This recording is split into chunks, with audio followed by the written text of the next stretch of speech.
And Sports is presented by Medica. With a Medica health plan, you're not just covered, you're cared for. Liberty First Credit Union, banking with purpose. Find out more at libertyfirstcu.com.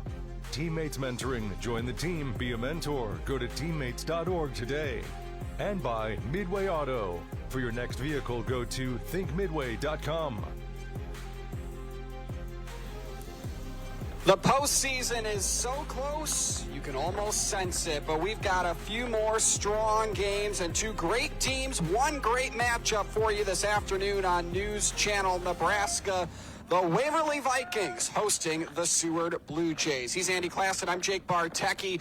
Live from Lawson Park here in Lancaster County. Waverly 14-8 on the season. Seward, who's had a busy week, playing their fourth game in 5 days at 17-4. Once again, I'm Jake Bartecki. He's Andy Klassen. Andy, what a treat late in the season here. Two teams that are trying to position themselves well for the postseason and build some momentum to the best part of the year. You know, and two teams that have had, really strong programs over the last couple of seasons. Waverly feels like they got a pipeline to Lincoln with a number of players playing multiple sports, but a lot of them spent some time out here on the diamond. Same can be said for the Blue Jays of Seward. We got a perfect setting here, 46 degrees, partly cloudy. I think some of those clouds are going to blow out throughout the game here and might warm up a little bit, get up into the 50s. So just a perfect setting for that late season high school baseball, like you said, trying to set the table, better their position for that postseason run. Well, you got two ranked teams and two college commits going to the mound today for both sides. SEC commit Cale Lade for Waverly, and then Declan Lindau, a Mount Marty commit for Seward. So two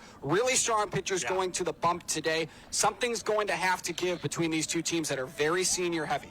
Well, and it's going to start on the mound really for both teams, trying to limit runs. Both pitching staffs for these teams are south of 3 earned runs. ERA, as a staff, that's so impressive. So that's going to put a lot of pressure on each and every single at-bat of these two offensive lineups. And I think whoever can get off to that good start, you always hear that, who can get off to that good start, is going to set themselves up pretty darn good for down the stretch later in this game. Well, there's our school spotlight. You saw the Seward Blue Jays out of the Class B ranks here in the NSAA, and then Waverly out of the Eastern Midlands Conference in the first NSAA district. This is our Custom Sports pregame. More to come right after this. When quality matters, it starts at Scotty's Ranchland Foods in Valentine. They're known for the highest quality beef, carefully aged to perfection, alongside fresh, vibrant produce, and a deli famous for fresh, never frozen fried chicken. It's quality you can see.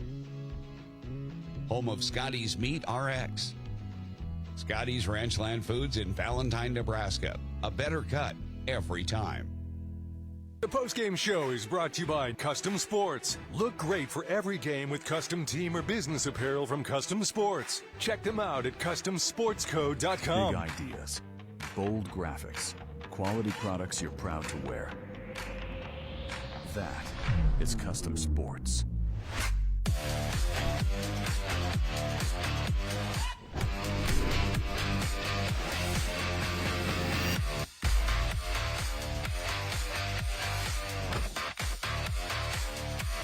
Custom Sports, custom graphics, quality products, and timely service you can count on.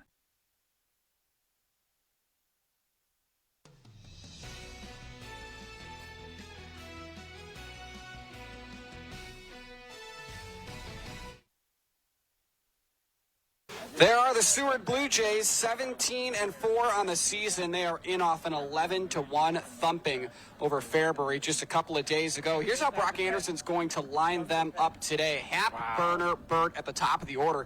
Those are some numbers, Andy, all the way through. And you've got Riley, Hibbert, Hammond, Dyer, Luby, Jordanson at the bottom. But I want to specifically focus on the top of the order there with Boston Hap, Quinn Burner, and Bryson Burt, all hitting probably give or take about 375. And make up 3 of those seniors that you were talking about a moment ago. This is an impressive offense. As a team, they bat north of 350, so a lot of power, a lot of pop, and a lot of on-base. On-base percentage is also through the roof with this starting lineup. Yeah, a really strong group that is led by 7 seniors who are posed to try to make a run in the postseason. Seward comes in ranked 5th in the wild card points.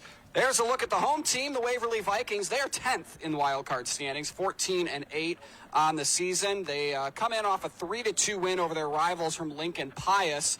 And that was a 3-2 victory. Doing Malcolm Nienhauser at the top of the order. McElhoe's bats in that cleanup spot. A really good all-around athlete.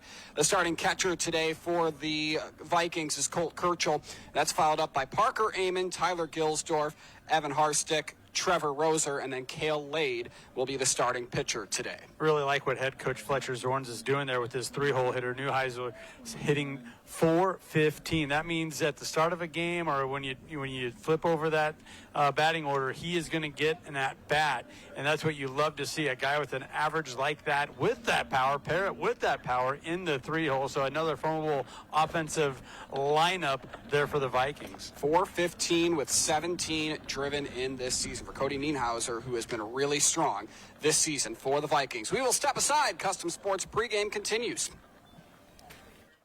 Our communities are built through stories of connection, hard work, and bright futures. You're committed to this place, and so are we.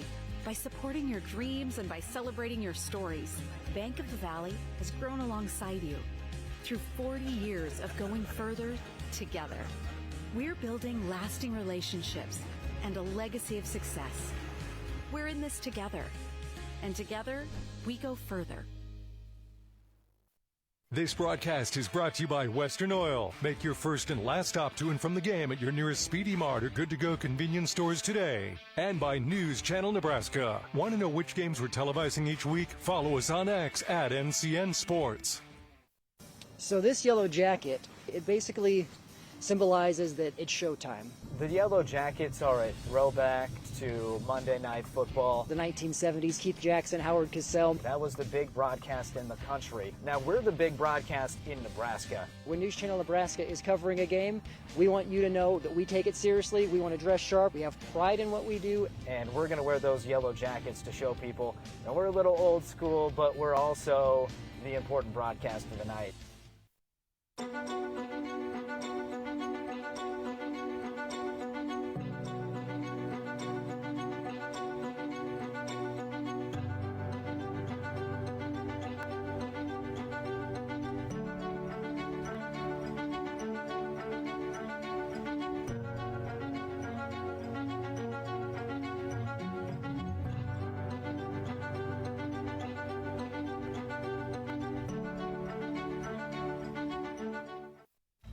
I spend with purpose because I bank with purpose at Liberty First Credit Union. With my Liberty Plus checking account, I can earn extra cash just for spending on everyday things, like groceries, online or in-store purchases, and lunch. At Liberty First, anyone can join, so start earning money to spend on the things you love.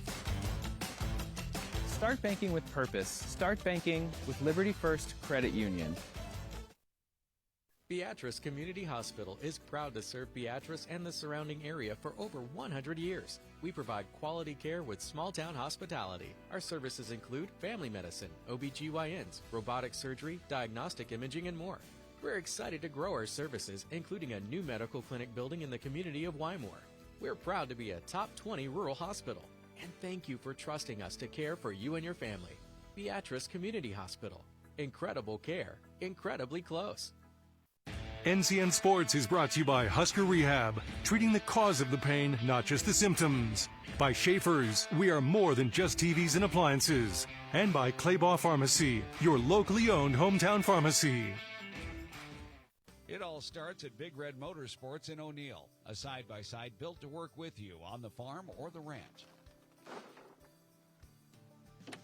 A trusted partner when you're out hunting. And the adventurous speed to feel the thrill when it's time to play. Work hard, ride hard, play hard. Big Red Motorsports in O'Neill, powering your passion every step of the way. Behind every switch you flip, innovation is at work.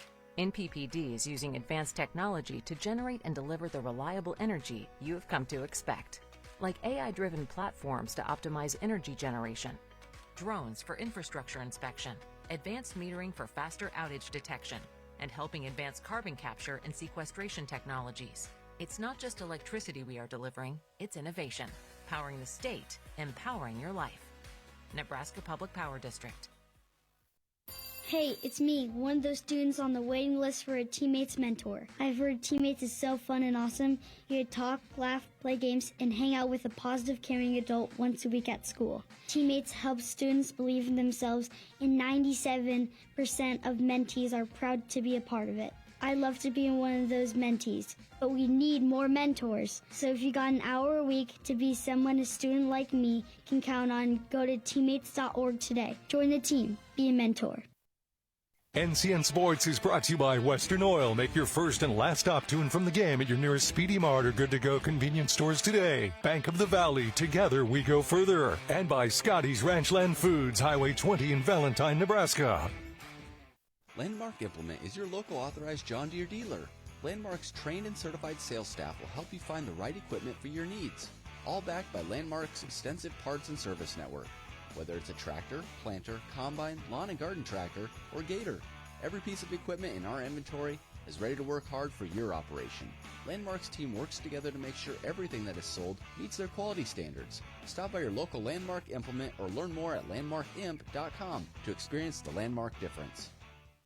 At Nebraska Orthopedic Center, they provide comprehensive orthopedic health care. Their physicians are highly skilled in all areas of orthopedic and sports medicine, including spine surgery, foot and ankle, hand and upper extremities, fracture care, and total joint replacement. Their expertise includes the medical management of injuries through physical and rehabilitative methods or surgical intervention. To schedule an appointment or to learn more about Nebraska Orthopedic Center and their family of 25 physicians, go online to nebraskaortho.com. That's nebraskaortho.com. Nebraska Orthopedic Center is your healing destination. From the heart of Nebraska to across the state, RMV Construction is building more than just structures. We're building trust. RMV Construction has grown from humble beginnings to become a trusted name across central Nebraska and beyond. With unmatched craftsmanship, cutting-edge innovation, and an unwavering commitment to customer satisfaction, we deliver projects on time, on budget, and above expectations. Trusted, local, proven. RMV Construction in Kearney and Lincoln. Let's build your vision together. So this yellow jacket, it basically symbolizes that it's showtime. The Yellow Jackets are a throwback to Monday Night Football. The 1970s, Keith Jackson, Howard Cosell. That was the big broadcast in the country. Now we're the big broadcast in Nebraska. When News Channel Nebraska is covering a game, we want you to know that we take it seriously. We want to dress sharp. We have pride in what we do. And we're going to wear those yellow jackets to show people. Now we're a little old school, but we're also the important broadcast of the night. NCN Sports is brought to you by Husker Rehab, treating the cause of the pain, not just the symptoms. By Schaefer's, we are more than just TVs and appliances. And by Claybaugh Pharmacy, your locally owned hometown pharmacy. Fuel up for the big game at Speedy Mart on 238th Street in Greenwood. Open 24 hours. We've got the winning lineup, hot coffee, ice cold drinks, and tasty snacks. Plus, daily specials smoked fresh in our smoker. Need a pit stop? Our bathrooms are the cleanest around. And our friendly staff always makes you feel like part of the home team. Don't get sidelined. Score big on convenience at Speedy Mart, Greenwood.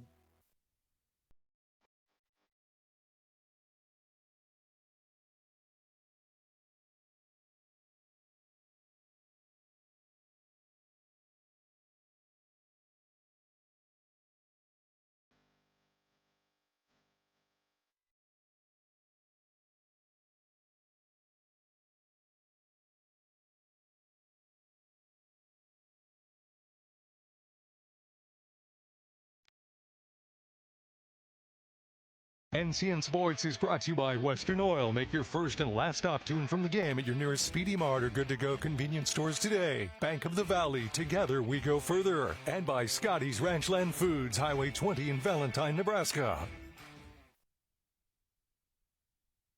At first, I was really nervous and intimidated by a ring. My experience at Starter Heyman was very easy. I felt like I walked out with the ring that was going to make her go wow and say yes. I love my ring. It is so beautiful. I get compliments on it all the time. I always tell them Starter Heyman. I love it. Yeah, we would definitely recommend Sauter Heyman. We're definitely coming back. For sure. We have a wedding band to buy. So. We do, yes, the wedding bands. We'll be back for that. Sauter Heyman Jewelers, downtown 12th and O, South Point Pavilions, and Grand Island. Do you know when the worst time to find out your sump pump isn't working? The day you need it. At John Henry's Plumbing, Heating, Air, and Electrical, we're offering a $59 sump pump inspection, so you won't have to find a watery surprise in your basement after a storm. For just $59, our licensed and experienced service professionals will examine your sump pump, inspecting its major components, to ensure your sump pump is ready and working when you need it most. Hurry, this offer won't last long. John Henry's, serving your family since 1996. It's not just about the shoe. It's about your fit. What sets Fleet Feet aside from everything else that we've experienced is my girls being runners. They have very different needs. And so that technology with the scanning and the personal touches is just unmatched. I met Lori almost 16 years ago, and when I saw Lori open this, I knew there was no other place that I wanted to go to have someone help me with my footwear and everything else involved with running. Fleet Feet doesn't just fit your shoes, they fit your life. Fleet Feet Lincoln. Find your fit today. When quality matters, it starts at Scotty's Ranchland Foods in Valentine. They're known for the highest quality beef, carefully aged to perfection, alongside fresh, vibrant produce, and a deli famous for fresh, never frozen fried chicken. It's quality you can see. Home of Scotty's Meat RX.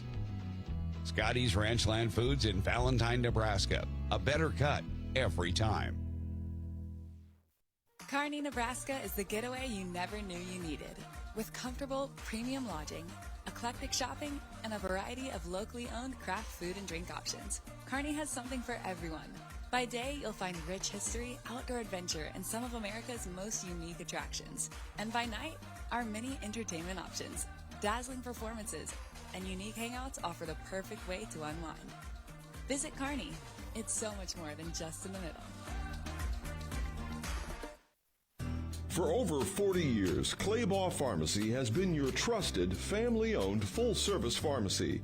We provide traditional medical options, medical equipment, immunizations, and over-the-counter products. We take pride in going above and beyond to improve the health of our community. And to ensure you have a seamless experience, manage your profile and refills with a touch of the finger from home. Claybaugh Pharmacy in downtown Beatrice, your hometown family-owned pharmacy. Few possible future Vikings in the building today here at Lawson Park as we get ready to go for Seward and Waverly on News Channel Nebraska. Andy, I'm fired up for this one. You know, we talked about it in the first segment of our Custom Sports pregame show. We're close to the postseason here. This feels like a postseason type of game. It really does, and then you add the rivalry element to it. Seward, right down the road, a quick trip here from Waverly to go visit the Blue Jays, and yeah, that shot right there says it all, right? I love that, seeing the Riptide. The Waverly Riptide, the youngsters being recognized here, and it's Riptide evening, Riptide night here in Waverly. Even had a 14U Riptide member throw out the ceremonial first pitch. Kind of skipped it in there, Jake. I think we're going to see some better pitching than that throughout this one. Well, and I think one of the guys to contribute to that is Cale Lade, the SEC commit, and a 5-1 record on the season for the Vikings starter. 1.93 ERA. The one issue he's had is command, and that's obviously he's got 21 walks to the 28 strikeouts. But overall, he has been really strong this season for Fletcher Zorns. There's a lot to like about Mr. Lade here, and just that tall, lanky build left-hander. He's got that curveball working for him, and you know he can use that fastball when he goes over the top. Maximizes that torque, can really work it in there, and just about every single one of his warm-up pitches has been right down the middle, utilizing that fastball. Well, and his last game out was his last start and his only loss of the season, and that came to a very good Creighton prep squad. Went 6 innings, allowing 5 runs, but only 2 of them came earned.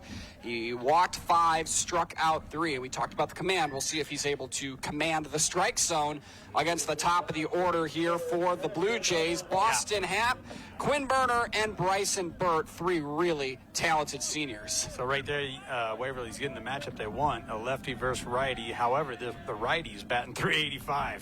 First pitch, about 10 minutes behind schedule here as it's fouled off at 4:40. Forecast, fair skies, 58 degrees. Temperature will drop just a little bit throughout the duration of the ball game.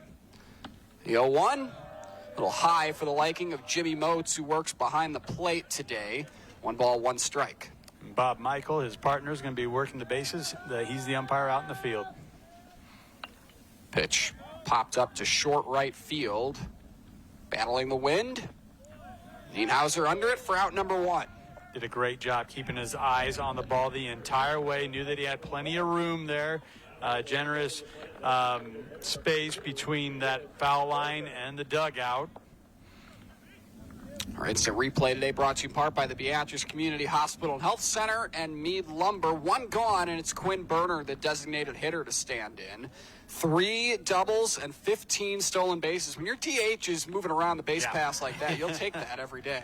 First one fouled off. Yes, you will. One of those utility infielder type guys, also takes care of some pitching responsibilities. So he's just that complete type of a player for the Blue Jays.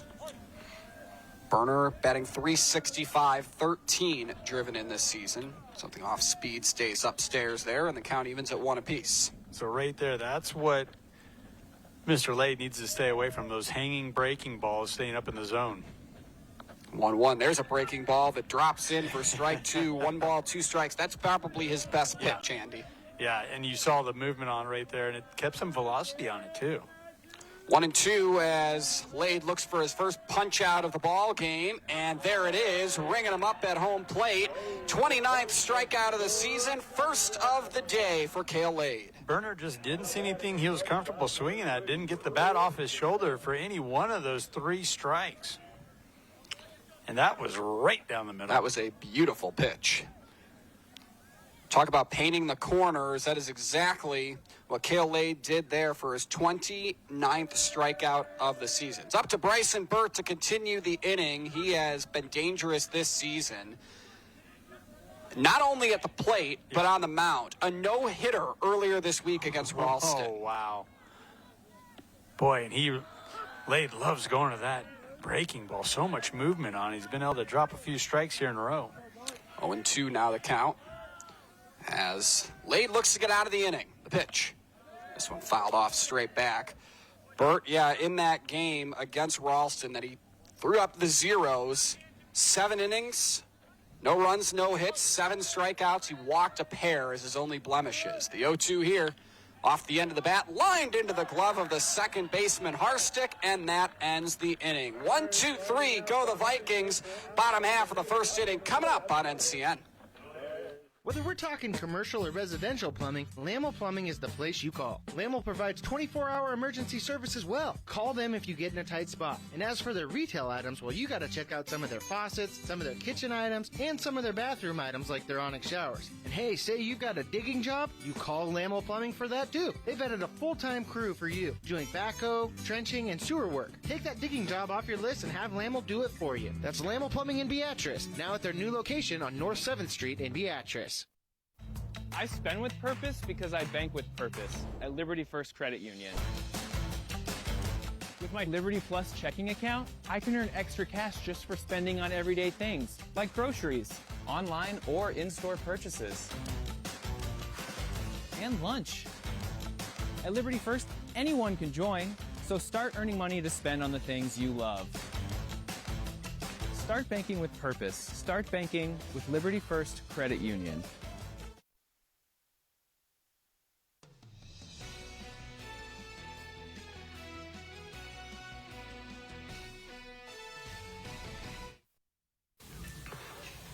Nothing doing for the Blue Jays in the top half of the first inning, so it's time to take a look at the Seward starter today, Declan Lindau. We got a couple of college commits duking it out on a Thursday afternoon here in Lancaster County. He is a Mount Marty commit, Andy, and the numbers there prove as to why. How about 43 strikeouts to 9 walks? Yeah, and the 4-0 record, the one that matters the most right there, 4-0. And he's another one of these tall, powerful lefties taking the bump here for the Seward Blue Jays. And if you're just going off his warm-up, he doesn't like to waste much time in there. Very deliberate, very quick from mound to the home plate here in his delivery is Lindau. Dewing will lead off for the Vikings. It'll be followed up by Malcolm and then Nienhauser. The top of the order in a very talented offensive group. Both of these teams hitting above 300 on the season, and Dewing who stands in batting .367 on the season. Leads things off here for for Waverly, excuse me. First pitch, a little up and in, 1-0.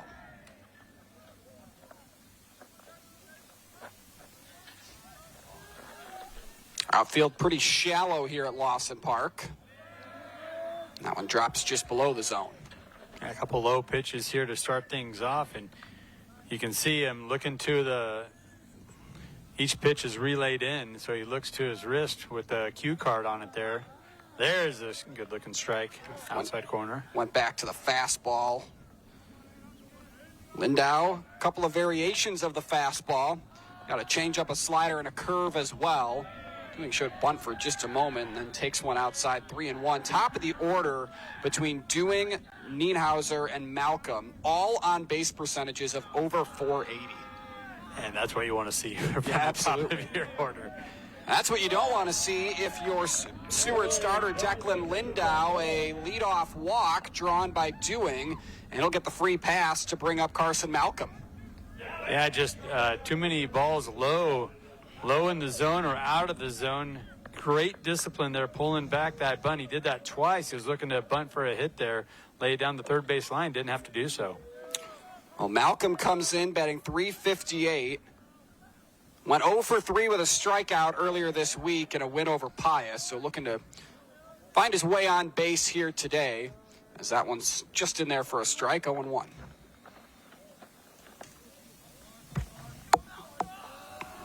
Kick and deal from the lefty Lindau. Good pitch. Didn't get the call. Yeah, it didn't miss by much. And look at this delivery. He's looking back at the runner real deep into his windup. A lot of times those pitching coaches want your eyes on the target on that catcher's putt. That's correct. 1-1 delivery. Close pitch. Doesn't get the call. First base is Dewing, who has just one stolen base this season, so not a huge base stealing threat, but 61 stolen bags this season for the Vikings. That one in there for a strike, and that evens the count at 2 apiece. Payoff pitch here with 1 on, no one out.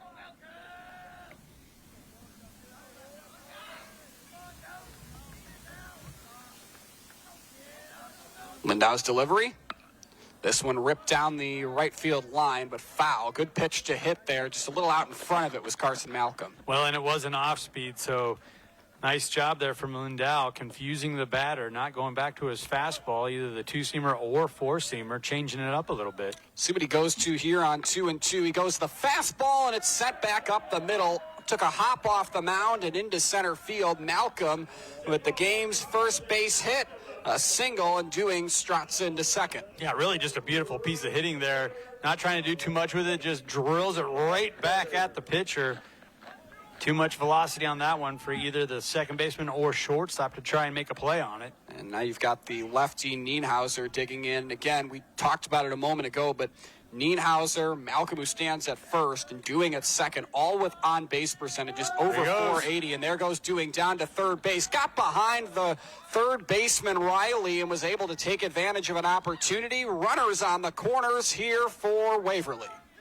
And a little bit of a miscue there for Waverly, as you did not have the runner on first base follow suit. So now you got runners in the corners. Right. Still stays in a double play situation, but the go-ahead run, first run of the ball game, 90 feet from home plate with nobody out in the bottom of the first. And if Waverly does look to steal second here, I'm curious, with that left-handed advantage, does Declan Lindau try to work one of those pickoff moves that so many left-handed pitchers are so good at? Now, this is a team in Seward that does like the pickoff play. The few times I've seen them this season, that is something they go to a lot. Haven't seen it so far yet today in this first inning. It almost feels like he's setting Malcolm up, because previously he was looking back at first base quite a bit, quite often. Now he's looking straight at home, not really looking back at the runner much at all. Is he trying to set up that pickoff?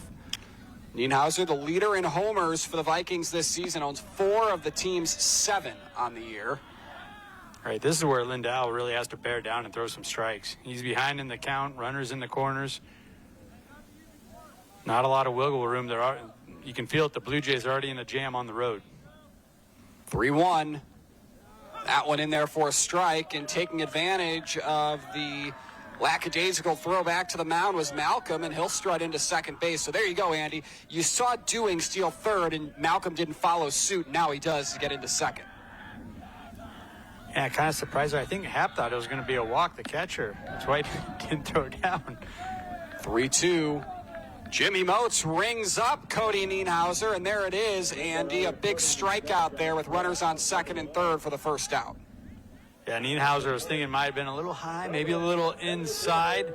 I don't mind the expanded strike zone as long as we stay consistent with it, right? Sure. Brings up McElhose with runners on second and third. McElhose this season, a dozen driven in, a Marshalltown Community College commit, school out of Iowa, and he was swinging for the fences there and swung through a changeup 0-1. A lot of college commits on both sides. Might not be the Lincoln East Grand Island game where we saw 11 at the Hack Championship, but another example of some good high school talent in the state. McElhose lays down the bunt. Yielding it from first base is Hammond. He'll take the out there, but that's good enough to bring in the game's first run. McElhose gives himself up to score, doing 1-0 Vikings here at Lawson Park. Yeah, that's just a tremendous job of manufacturing a run, utilizing the bunt, playing a little small ball here. The Vikings get on the board first. And pretty good job here. Little confusion. You had to have the second baseman come over and cover. Does so. Blue Jays get that second out. They do have the runner move up to third base, so Carson Malcolm now stands 90 feet from home plate for the catcher, Colt Kirchhoff. He's batting .233 on the season, 3 RBIs in each of his last 3 games, and that one in there for a strike. And that was Jorgensen, the second baseman, Braden Jorgensen, that came over and covered the bag. We didn't see an error develop there because that was a tricky bunt between the first baseman and pitcher. Kirchhoff swings through a high fastball, 0-2. The infield for Seward, Hammond at first, Jorgensen at second, as Andy mentioned. Burt's at short, Riley at third, Hap behind the plate. The outfield, Luby in right, Hibbert in center, Carson Dyer in left, and of course Declan Lindau on the mound. The 0-2 up and in, 1-2. I mean, we got some gusty winds here up around 20 miles an hour, but the outfield is playing well in. I mean, the wind is blowing in kind of across the infield from the outfield. I'm still surprised at how shallow some of these outfielders were playing. 1-2 in there for strike 3. A second strikeout in the inning for Declan Lindau, but a run comes across for the Vikings. They lead it 1-0 at the end of 1. We'll head to the second. I believe everything's gonna be alright. No need to worry cause you got somebody on your side. We all need a family, all need a crew. When you're in a jam, don't know what to do. Just reach out your hand and we'll see you through. Doesn't matter where you're at, we got your back. We got your back. With a Medica health plan, you're not just covered, you're cared for. Refrigeration inspiration comes in every Samsung refrigerator at Schaefer's. Family-forward designs like the hub to keep you connected, and that's just the beginning. Samsung's new Flex Zone model, Sphere ice makers, an ingenious beverage center elevate your options, putting your thirst first. Add Schaefer's everyday value, customer service, and now free delivery. On your Samsung purchase, it's easy to see why life is easier at Schaefer's. Local, trusted, and family-owned since 1946.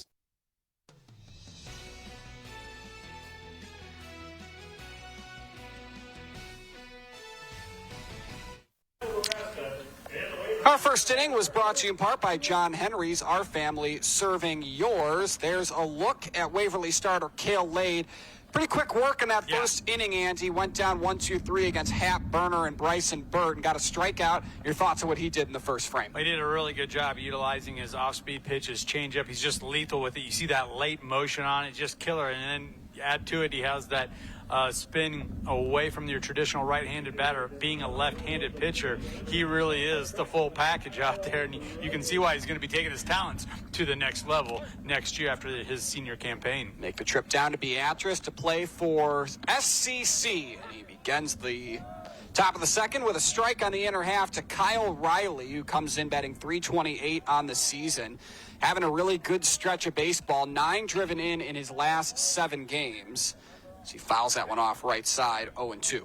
And laid right away, gets ahead in the count here, 0-2. Quick strike, and then in on the hands, foul ball. 0-2 stays upstairs. 1 ball, 2 strikes. 14 driven in. A double, couple of triples on the season for Riley. His last triple came in an 11-6 win over Creed, and that was part of that stretch of games where he's driven in 9 in his last 7. So he's been playing some pretty strong baseball at the right time of the year. Yep. And really, both these teams have been playing at a high clip this entire season, but the little things, the nuances are getting better and better throughout the season. And we thought when we saw this one on the schedule, we could have a good one here between Seward and Waverly, and that we have. It's lived up to the billings so far through an inning from 0-2 to 3-2. And from 3-2 to a leadoff walk. So just as Waverly did in their half of the first inning, Seward does it in the second, draws a leadoff walk to start things off. I'll tell you what, that was a heck of an at-bat there from Kyle Riley. Got down early but stayed disciplined, didn't take the cheese on any of these change-up, curveballs, anything, and that was low in the dirt. Just lost the handle, lost a little control there on the curveball. Brings in the junior center fielder Quentin Hibbert. Hitting .371, 10 driven in. And he ended what was a 7-game hit streak in an 11-1 win over Fairbury on Thursday. And was looking to go to the bunt to try and get himself on board, utilize his speed. Screaming down that first baseline, unable to really connect and lay one down.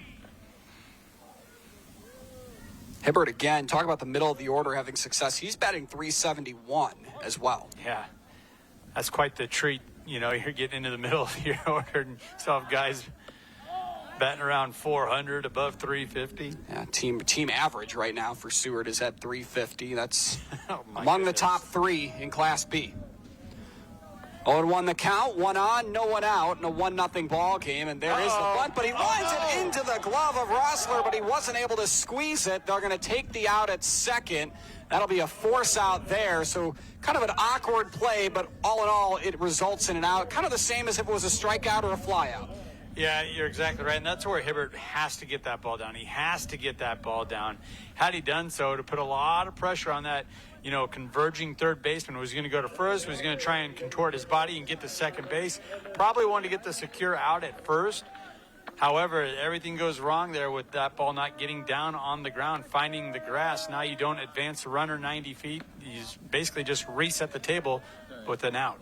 Bunt fielder's choice there gets Hibbert aboard, and Riley obviously out at second for the first out of the inning. 1 ball, no strikes. The count here to Tyler Hammond, batting .350, 17 driven in, 23 runs scored. That's second on the team. He's had a good season getting aboard and then getting driven in. Yeah, when Hammond gets on base, he knows how to get around the bases, is what you're saying. Correct. That would be right. And I mean, he's also somewhat of a base stealing threat as well, with 7 of those this season. Yeah, and so is Hibbert, and he's been had to dive back to first base a couple of times now. Lade's well aware of the speed that Quentin Hibbert plays with and how he's really wanting to make amends and get himself to second base, unable to get that bunt down. 4 players with 8 or more stolen bases this season for Seward. None more than Bryson Burt with 15, Quinn Berner at that same clip. You know what? They love this stolen base play. Well, and so much of that, Jake, gets back to your fundamentals and coaching. Yes, speed makes a difference, right? You can't coach speed, and the fast guys end up with the most stolen bases. But when you have good discipline, good fundamentals, knowing when to lead off, when to jump, great communication with your bench coaches, those are the teams that really can maximize stolen bases and really provide themselves kind of a cheat code in these close games. 2-1 the count. Pickoff attempt. Hibbert back safely. Hammond had a nice game in what's been a busy week for Seward. Played on Tuesday. Was able to knock off Fairbury 11-1. He was a big part of that. 3 for 3 with a 2 RBI double as well. There goes the runner as Hammond leans into this one, swings it out towards right field. Nienhauser is there. And they throw back to first base, and they get the out. That's a double play. Quentin Hibbert just had a tough inning, Andy. He really did. I think it was a hit and run. That's what it appeared to be. But then Hibbert, he's got to turn around and try and get back to first base. I think he lost count and just assumed there was 2 outs. That was not the case, and Waverly will never get an easier double play than that right there. An awkward inning-ending double play, but it is the 12th for the Vikings defense this season, and it keeps the game scoreless for the Blue Jays. 1-0 Waverly as we head to the bottom of the second. From the heart of Nebraska to across the state, RMV Construction is building more than just structures. We're building trust. RMV Construction has grown from humble beginnings to become a trusted name across central Nebraska and beyond. With unmatched craftsmanship, cutting-edge innovation, and an unwavering commitment to customer satisfaction, we deliver projects on time, on budget, and above expectations. Trusted, local, proven. RMV Construction in Kearney and Lincoln. Let's build your vision together. Hey, it's me, one of those students on the waiting list for a Teammates mentor. I've heard Teammates is so fun and awesome. You get to talk, laugh, play games, and hang out with a positive, caring adult once a week at school. Teammates helps students believe in themselves, and 97% of mentees are proud to be a part of it. I'd love to be one of those mentees, but we need more mentors. So if you got an hour a week to be someone a student like me can count on, go to teammates.org today. Join the team. Be a mentor.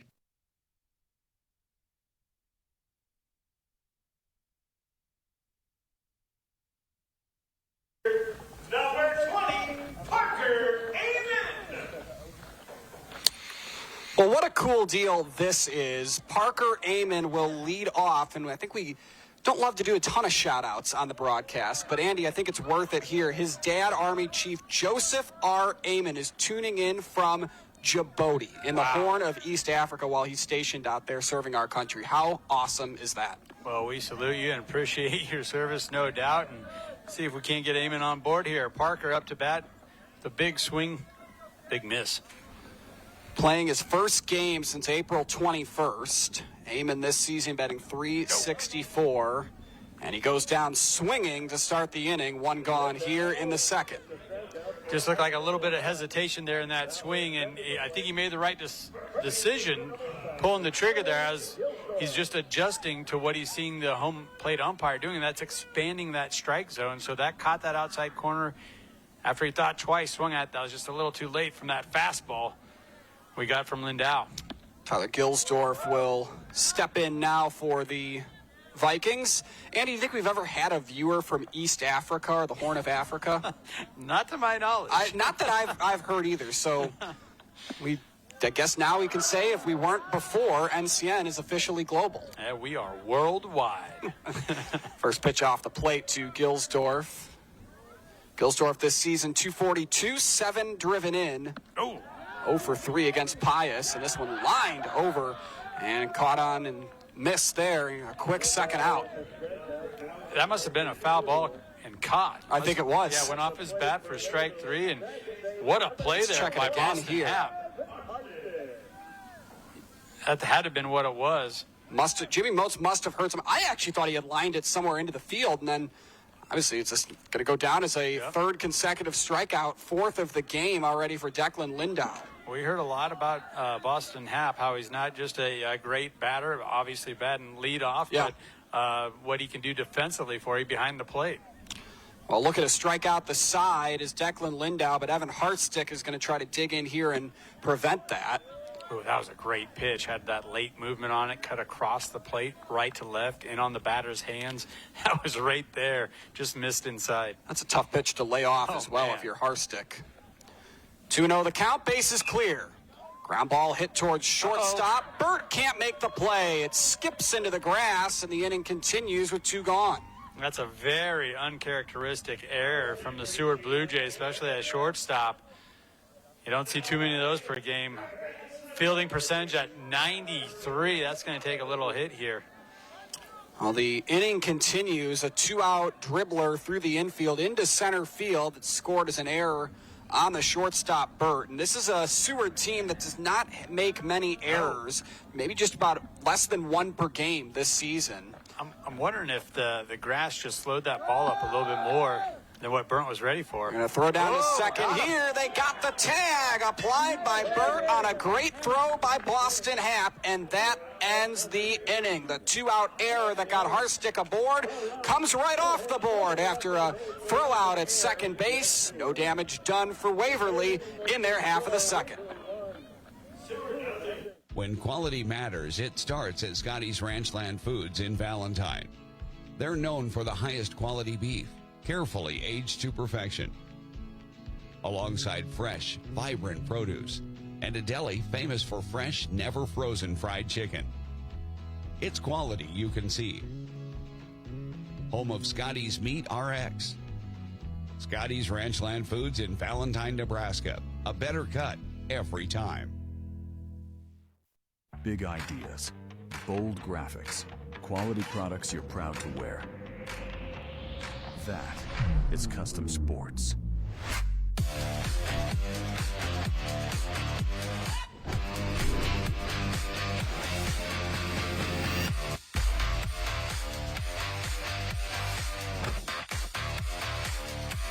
Custom Sports, custom graphics, quality products, and timely service you can count on.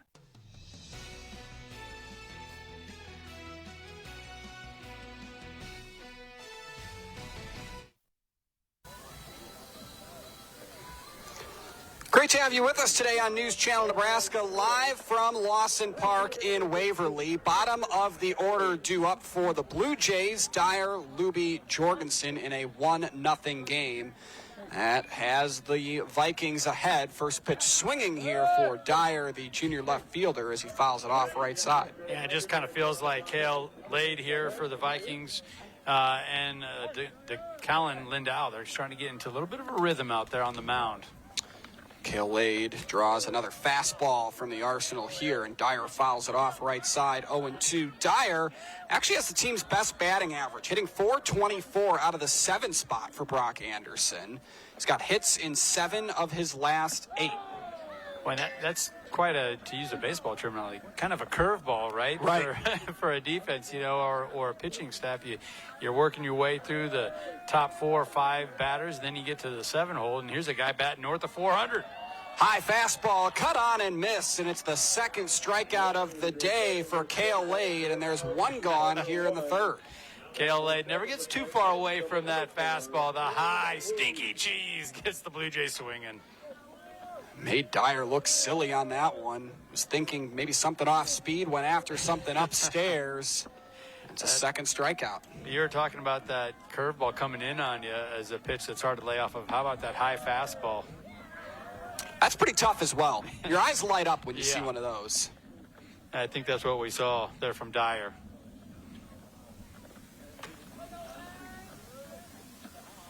That one just off the plate from Jimmy Motes. Tight strike zone. Early impressions for me. Yeah, and we have seen it at times, though, where he does allow a little bit of that elevated or higher fastball in there for a strike. That one was a little too high. It's the first time we've seen Kale Lade fall down 3-0.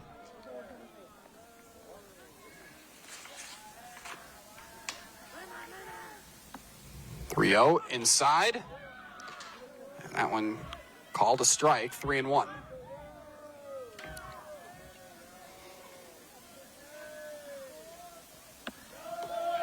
(3-1) out of the zone. So after the strikeout to lead off the inning, 5-pitch walk to Lane Luby. And Luby kind of learned from the mistake at the previous at-bat, just laying off those high pitches, got himself on board on base. So 1 on, 1 out for Braden Jorgensen, the lone underclassman in the lineup today for the Blue Jays, a freshman at second base. Going to make a upperclassman play here. Well, he did a heck of a job earlier in the game when there was a bunt laid down and he came over from second base, covered first. A lot of things kind of tend to happen then. They happen fast. He did a good job fielding his assignment, covering for the fielding first baseman. 0-1 the count, pickoff attempt, and Luby back in plenty of time. Our second inning and third inning are brought to you in part by RMV Construction, trusted, local, proven RMV Construction. Boy, Boy, there's that off speed from Lade. Jorgensen way out in front. The pitch. This one in the dirt. Looking for the put-away pitch there was Lade, Andy. Yes, he was, and I like the idea, I like the demeanor. Bring the heat. 1-2 the count. It was an inning-ending double play that went 8-3. Probably won't see one of those anytime soon again for Waverly and Seward in the second. So this one's chopped foul. Jorgensen barely getting a piece of that one. Just that there's such a change in velocity between that fastball and that changeup and the late movement there. That's a tough pitch to try and track into the bat. Pitch to Jorgensen.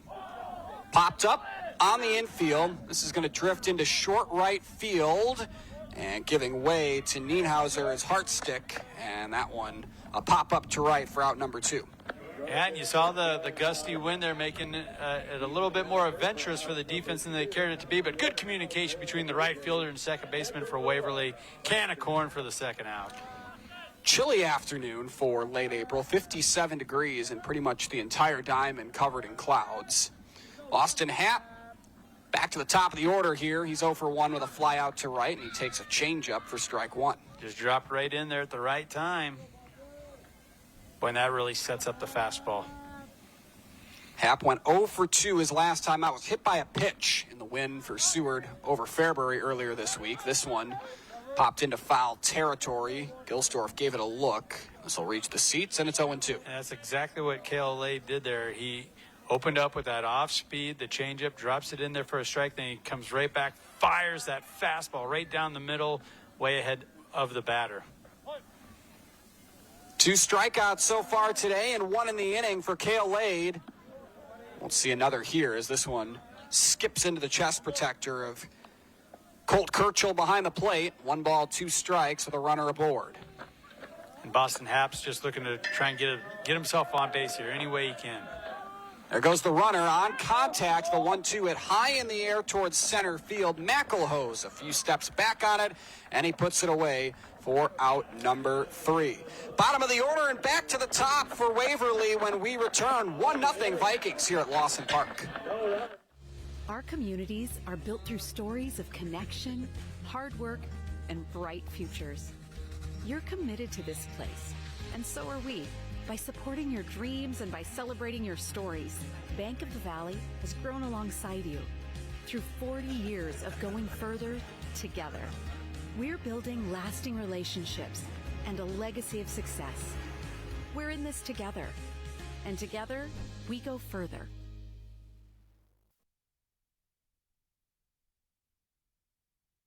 This broadcast is brought to you by Western Oil. Make your first and last stop to and from the game at your nearest Speedy Mart or Good to Go convenience stores today. And by News Channel Nebraska. Want to know which games we're televising each week? Follow us on X at NCN Sports.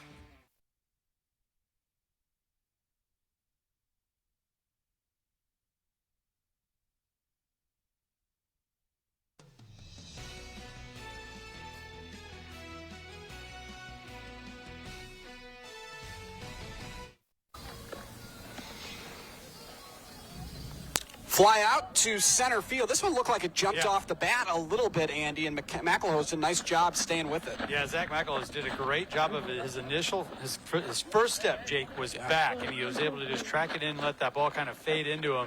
Nice job keeping eye contact with it, with the ball off the bat the entire way.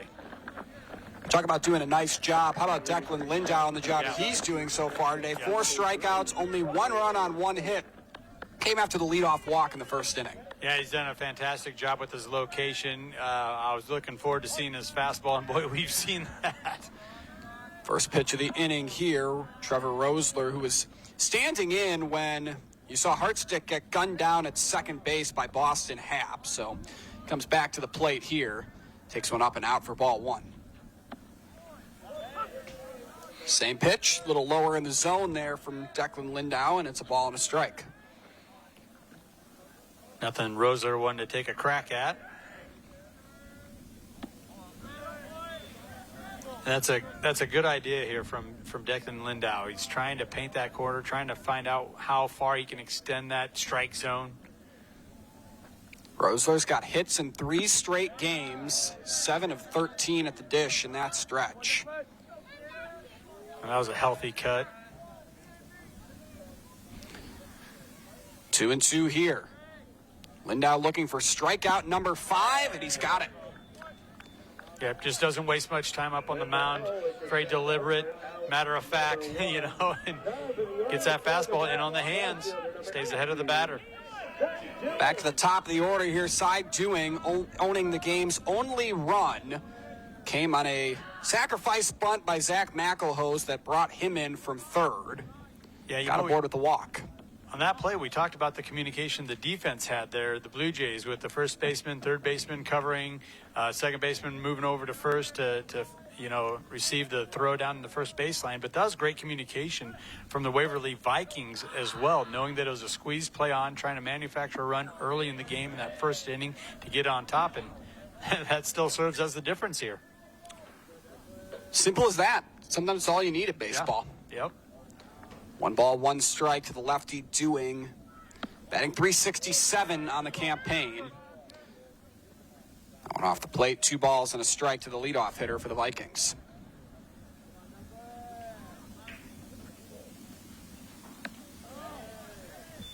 Big swing at the fastball, 2-2.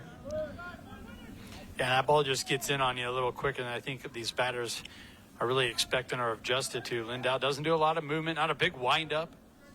The 2-2. Went with the fastball and doing fights it off to stay alive. And I love this angle, the over the shoulder. You get a really good look at the delivery. But from our angle, behind the plate, Lindau does a heck of a job, Jake, of blocking that pitch with his glove. The 2-2, and tracking it down in front of his opponent's dugout is Riley. Had to battle the wind there, had to also kind of get his geography under him as he came towards the dugout. Oh, he had to do a lot of things there. He had to play with the warning track there, make sure he wasn't going to fall or crash into the dugout. And, yeah, the wind definitely helped him, kind of kept that ball in play, able to make that late snag there and help his buddy out, Lindau, for the second out.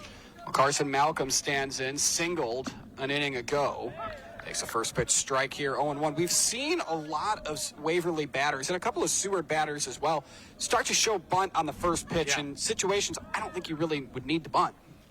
Well, I think they're accomplished hitters. They bat at a high level, at a high average, and that usually means that they're versatile, that they can lay down the bunt for a hit, and we've seen that. Sure. We've seen a perfectly executed bunt here already. Also got good arms. Sometimes you got to do your best to just find a way aboard. Oh. Yeah, and that definitely could be playing a factor into, especially Waverly, looking to lay down a couple bunts here early in this game. Carson Malcolm had a really nice game against Standing Bear earlier this season, had 4 hits in that one. Also had 3 RBIs, going 3 for 3 against Mount Michael. Had some days where he's jumped off the stat sheet. 2-2. Swing and a miss, strike 3, and that ends the inning. 1, 2, 3, go the Vikings. Derek Lindau on cruise control. His 6th strikeout of the game sends us to the 4th.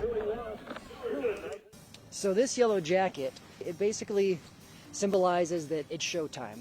The Yellow Jackets are a throwback to Monday Night Football. The 1970s, Keith Jackson, Howard Cosell. That was the big broadcast in the country. Now we're the big broadcast in Nebraska. When News Channel Nebraska is covering a game, we want you to know that we take it seriously. We want to dress sharp. We have pride in what we do. And we're going to wear those yellow jackets to show people that we're a little old school, but we're also the important broadcast of the night.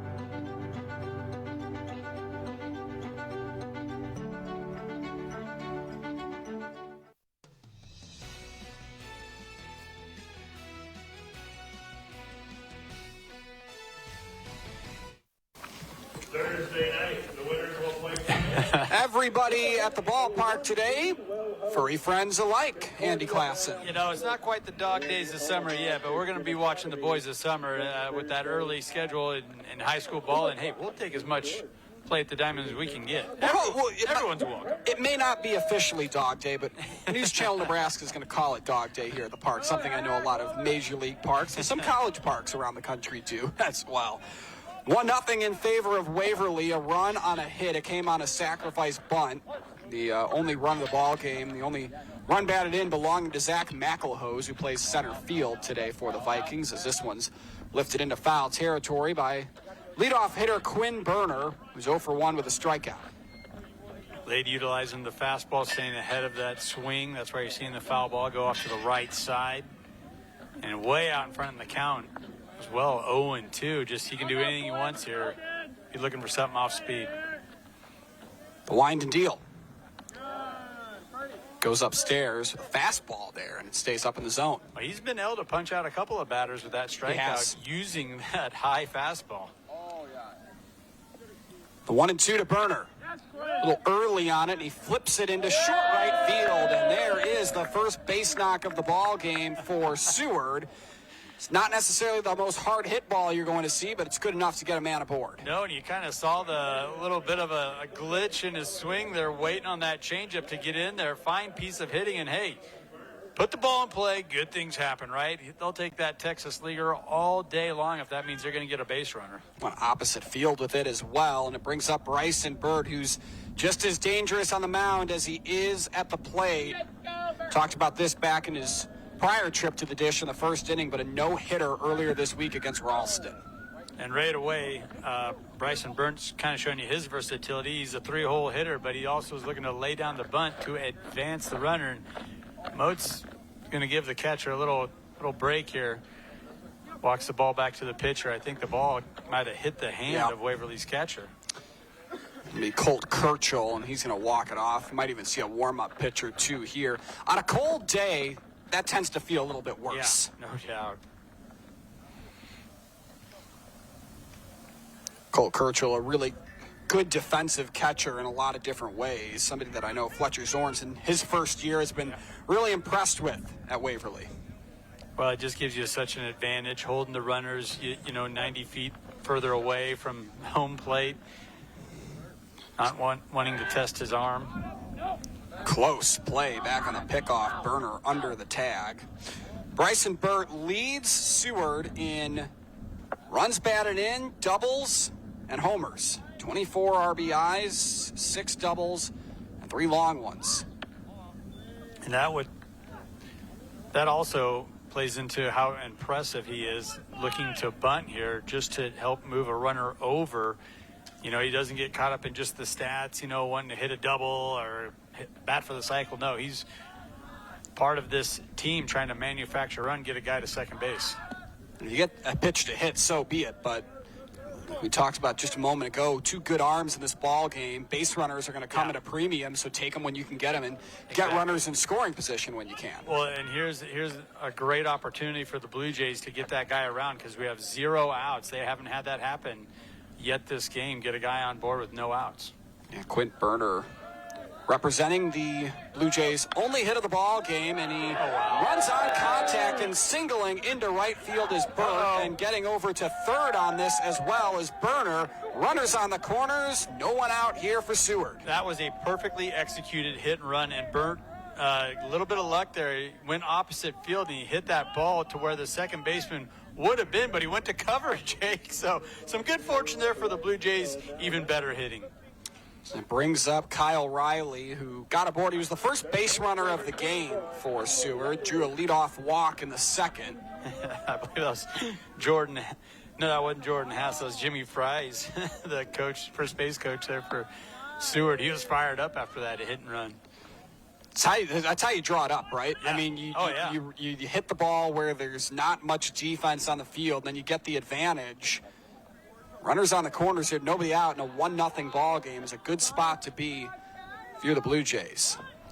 Riley shows bunt and takes a strike. They did exactly what they wanted to have happen. That was Berner to cleanly get over to third base, and that sets up the exact same scenario here for the Blue Jays looking to sacrifice bunt, to manufacture the tying run. Riley looking for his 10th RBI in what would be his last 8 games, and it's in a good situation here. Runners on the corners, Burt at first and Burner at third. And those are the 2 leaders in stolen bags this season for Seward, both with 15 apiece. A lot of communication going on between the infielders here, but also between the batter and the 2 base runners. Heading down for second here was Burt as this one's popped into foul territory. Gilsdorf, even with the bag on foul ground, puts it away for out number 1. All right, so we saw Quentin Hibbert try to lay down a bunt earlier in this game. It wouldn't be surprised if he does the exact same thing here in this scenario. All he has to do is cleanly get it down in the dirt, in that grass infield. That should be good for an RBI. And his bunt earlier was a bunt fielder's choice. And he popped it right into the glove of Rosler, got aboard.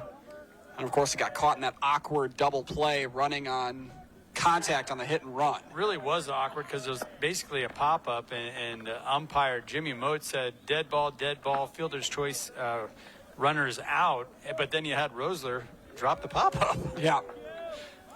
Pitch. This is a much better bunt by Hibbert. It's going to tie the ball game, and he's going to get there safely as well. That could not worked out better for the Blue Jays, who tied the game at 1. Everybody's safe. Yeah. Runners on first and second. Just a fantastic bunt down the first baseline that puts so much pressure on the defense. Pitcher had to come a long ways to field that, and then you saw the speed there. We're talking about it from Quentin Hibbert. Hibbert up to his 11th RBI of the season with a second bunt to the ball game. This time it gets him aboard, and he drives in a run. And look at this. With the wind blowing in, the Blue Jays looking to utilize the bunt once again. Hammond just misfired with the bunt attempt, trying to move runners over. 0-1 cut becomes the count, and Bryson Burt had to do a skip to Mylou to get back to second base there. Hammond was the one who flew out to right that set up the double play. This one upstairs, and it's 1-1. And Lade's trying to play with these batters and throw them something that's difficult to try and get down, try and bunt that high fastball. Good discipline there. That last attempt, pulling the bat back. That's another close play. Burt's been playing with some fire with those leadoffs. Well, he knows if that bunt is laid down and there's a play at third, that ball could be coming his way. So he has to get on his horse and get on over to third base, trying to extend that lead. And this time the ball skips into center field. Burt didn't have the opportunity to jump towards third. Mickelhose was good being there, getting in on it. Both runs today coming on RBI bunts. Zach Mickelhose has the one for Waverly, and it's Quentin Hibbert who stands aboard at first here for Seward. The 1-1. Lifted right side out of play. 1-2 the count to Tyler Hammond, who had a really nice game earlier this week. Last time out against Fairbury, 3 for 3 with 2 RBIs and a double.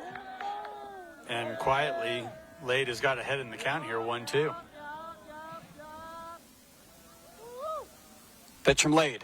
Chopper hit towards shortstop to second for 1, back to first for 2, and the ball skips over the bag. This is going to bring in another run, and it's going to give Seward the lead here in the fourth. So some drama, but it worked out for the Blue Jays. They're able to get that second run across. Maybe not how you would have imagined Seward taking the lead when you had runners on the corners with nobody out, a bunt and an error, but it's good enough to put them ahead 2-1. Yeah, that found its way all the way to the fence. I mean, it was a low throw there. Gilsdorf just unable to pick it off out of the dirt. So it brings up the 6th batter of the inning in Carson Dyer. Waverly was able to get the lead runner out, though. Hibbert was thrown out at second. Yes, he was. So that is 2 gone. And you had to take the chance to try and get the double play. Right, I think some people might be watching saying, why would you try to force it? Well, I think you had the throw there in time. The throw just wasn't on the money. And it was a quick turn. It was a good play, just a little in the dirt. And like we said, Gilsdorf just couldn't quite pick it out of the dirt at first base. No, it was a good churn, good play. Right idea. 0-2 the count now to Dyer.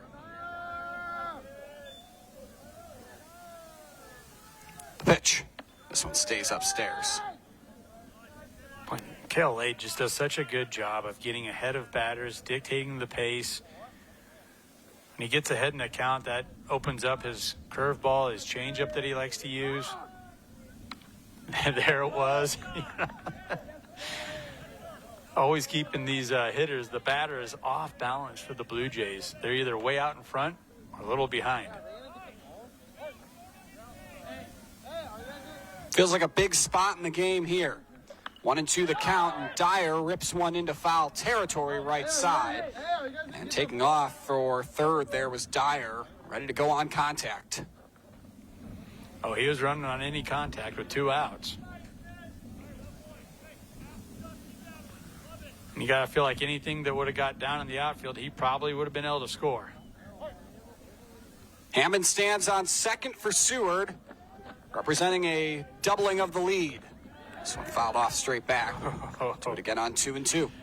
That was a heck of a piece of hitting there. Dyer staying alive, fouling that one back. Runs in the inning scored by Berner and Burt. One on a bunt, one on an error. Pitch. This one swung on into foul territory. Should be playable for Nienhauser. And he's able to put it away along the fence. And that ends the inning.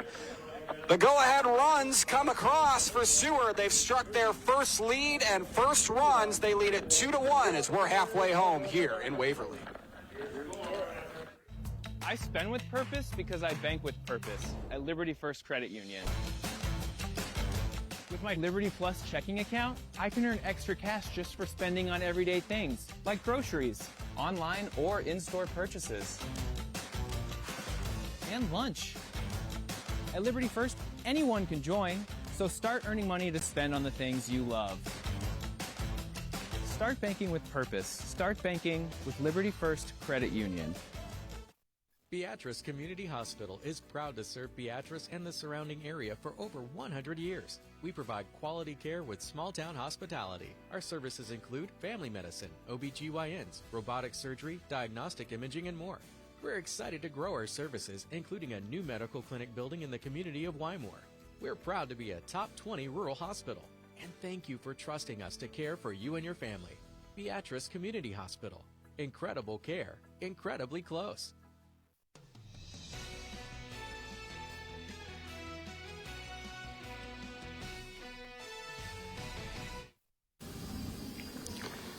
Today's game is brought to you in part by Husker Rehab, treating the cause of the pain, not just the symptoms.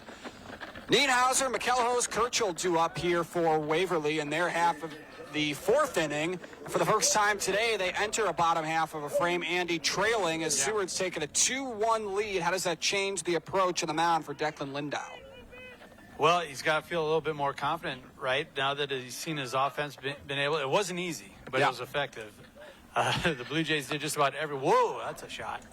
First pitch swinging, hit high in the air, into foul territory, and crashing up against the fence. Did he hang on to it? They did. Saying he's out, and he's hurt. Lane Luby sacrifices the body against the fence in right field, and teammates coming right to his aid. The entire infield, now the outfield running over to him. He is in a lot of pain in foul territory in right field, but what a grab against the fence. Yeah, he caught it and secured it. That's the correct call. The ball came out late, but that was after he was trying to tend to his wrist. I think he really jammed it up running into the fence there. Heck of a play. Knew it was going to be trouble right off of the bat. That wind kind of pushed that ball into the fence. Brock Anderson out there with his injured player in right field. Very similar play to what ended the top of the fourth inning. Carson Dyer flew out that direction to Cody Nienhauser, and then Lane Luby just with the bigger brunt of the contact here. And Nienhauser did a great job of, at that last second, he located the fence and got his eyes right back up on the ball and was able to use one hand to kind of shield himself from the fence or impact the fence and secure the catch with the leather. And I think it would be fair to say that's a loss for Brock Anderson because Luby's been playing well as of late. 6 for his last 12 coming into today's game as he's getting looked at after making a great play in right field. Unfortunately, it sacrificed some pain. And, you know, when you have a pitcher like Lindell out there, and he's a lefty, and a lot of right-handed batters, they're going to be hitting the ball in that direction behind on the fastball. Oh, just a heck of a play. Kind of caught it on what would be the bottom side of his wrist against the fence. Might have jammed it up. Well, or it kind of hyperextended it, you know, depending on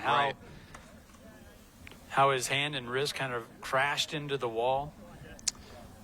Declan Lindau is probably going to have to go out there and shake his hand for making a nice play, sacrifice the body as well.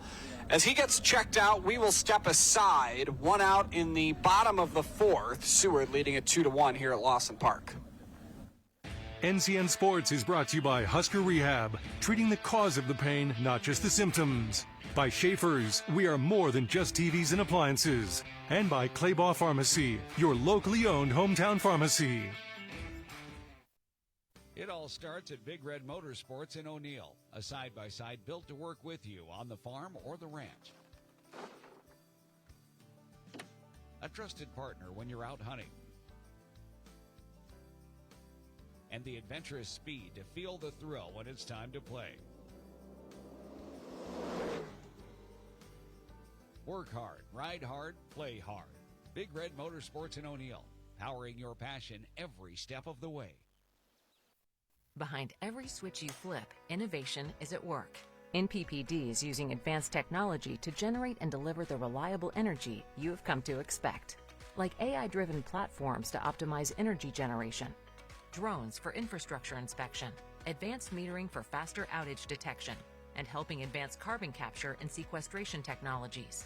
It's not just electricity we are delivering, it's innovation, powering the state, empowering your life.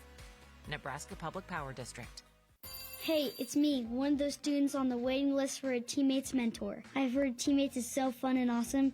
You get to talk, laugh, play games, and hang out with a positive, caring adult once a week at school. Teammates help students believe in themselves, and 97% of mentees are proud to be a part of it. I'd love to be one of those mentees, but we need more mentors. So if you got an hour a week to be someone a student like me can count on, go to teammates.org today. Join the team. Be a mentor.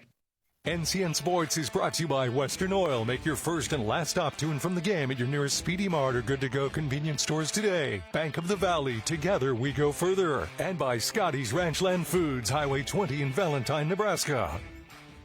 Landmark Implement is your local authorized John Deere dealer. Landmark's trained and certified sales staff will help you find the right equipment for your needs. All backed by Landmark's extensive parts and service network. Whether it's a tractor, planter, combine, lawn and garden tractor, or gator, every piece of equipment in our inventory is ready to work hard for your operation. Landmark's team works together to make sure everything that is sold meets their quality standards. Stop by your local Landmark Implement or learn more at landmarkimp.com to experience the Landmark difference. At Nebraska Orthopedic Center, they provide comprehensive orthopedic health care. Their physicians are highly skilled in all areas of orthopedic and sports medicine, including spine surgery, foot and ankle, hand and upper extremities, fracture care, and total joint replacement. Their expertise includes the medical management of injuries through physical and rehabilitative methods or surgical intervention. To schedule an appointment or to learn more about Nebraska Orthopedic Center and their family of 25 physicians, go online to nebraskaortho.com. That's nebraskaortho.com. Nebraska Orthopedic Center is your healing destination.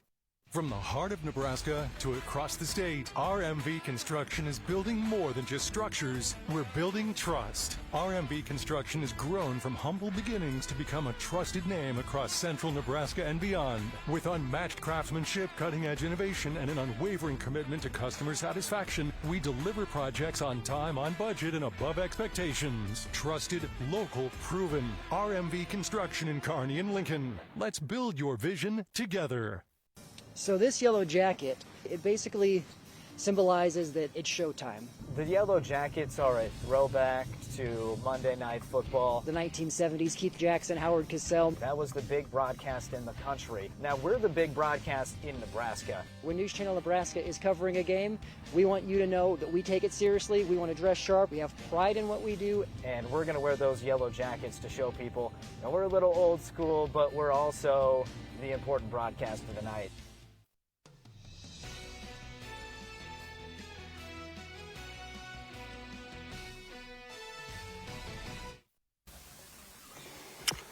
Well, Lane Luby is still receiving tension in right field, right around the foul line. They do have a cart out there for the Blue Jays right fielder, who, if you're just joining us, collided with the fence and then went down hard and was holding his wrist, and he's still kind of down and in pain. You don't want to speculate, but maybe he got the wind knocked out of him or whatever it might be. But for a wrist injury to be down as long as he has, something serious else must be going on.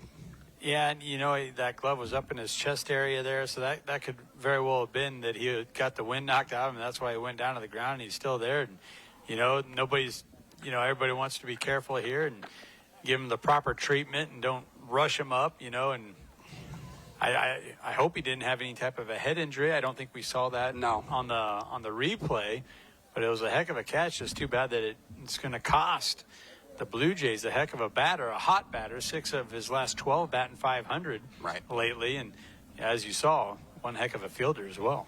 Landon Pelster did trot out of the first base dugout for the Blue Jays because obviously it looks like Lane Luby's day is all but finished. So some defensive changes will likely be made here by Brock Anderson.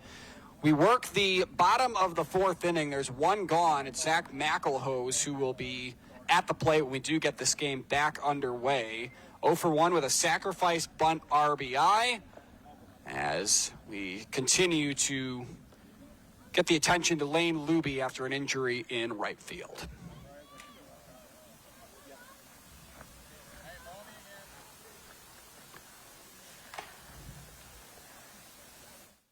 NCN Sports is brought to you by Husker Rehab, treating the cause of the pain, not just the symptoms. By Schaefer's, we are more than just TVs and appliances. And by Claybaugh Pharmacy, your locally owned hometown pharmacy. Fuel up for the big game at Speedy Mart on 238th Street in Greenwood. Open 24 hours. We've got the winning lineup, hot coffee, ice cold drinks, and tasty snacks. Plus, daily specials smoked fresh in our smoker. Need a pit stop? Our bathrooms are the cleanest around. And our friendly staff always makes you feel like part of the home team. Don't get sidelined. Score big on convenience at Speedy Mart, Greenwood.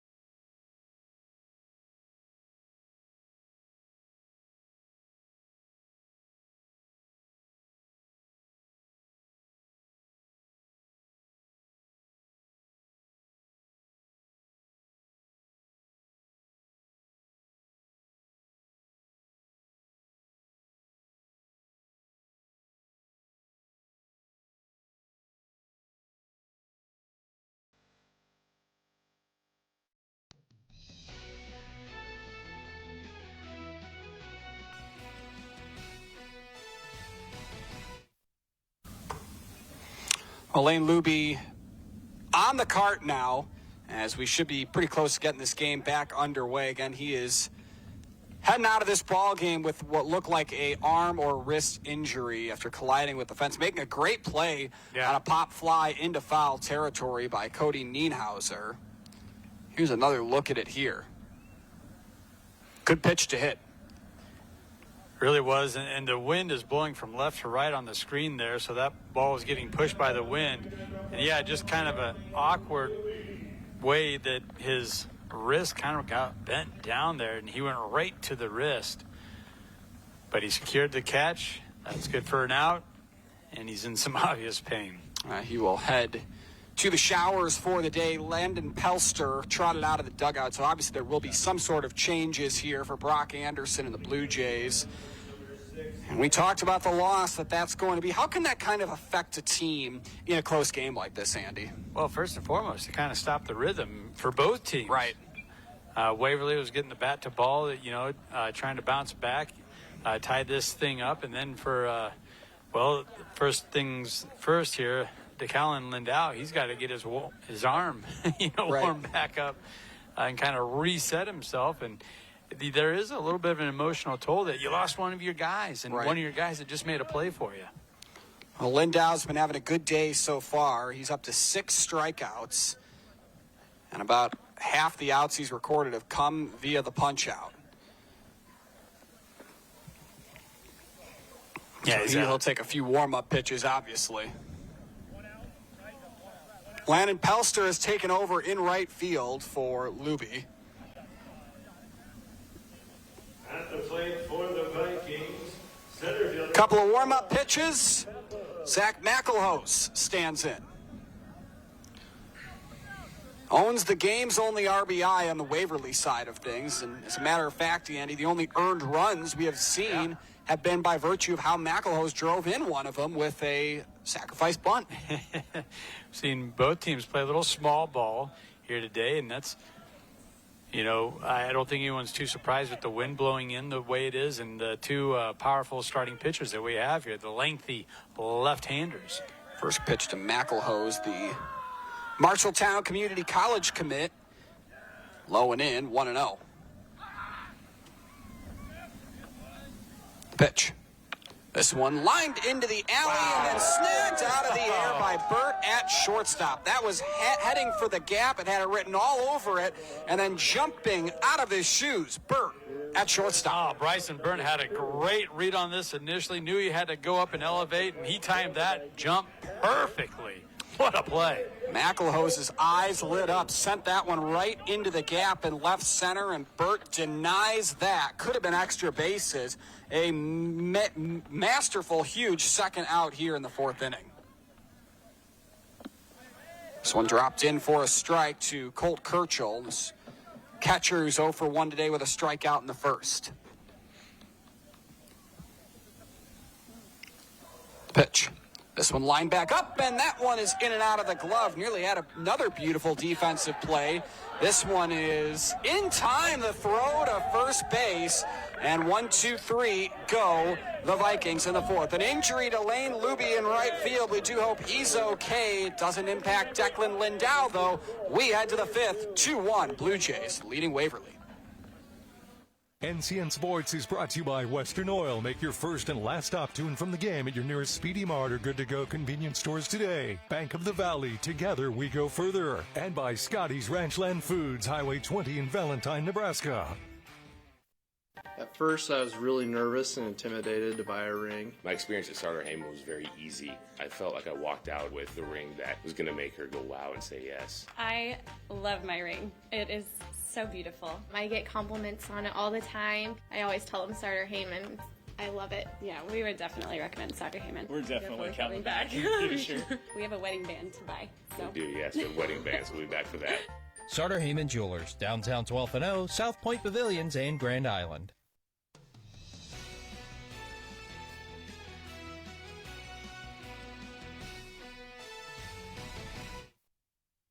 Well, Andy, let's take a look at this.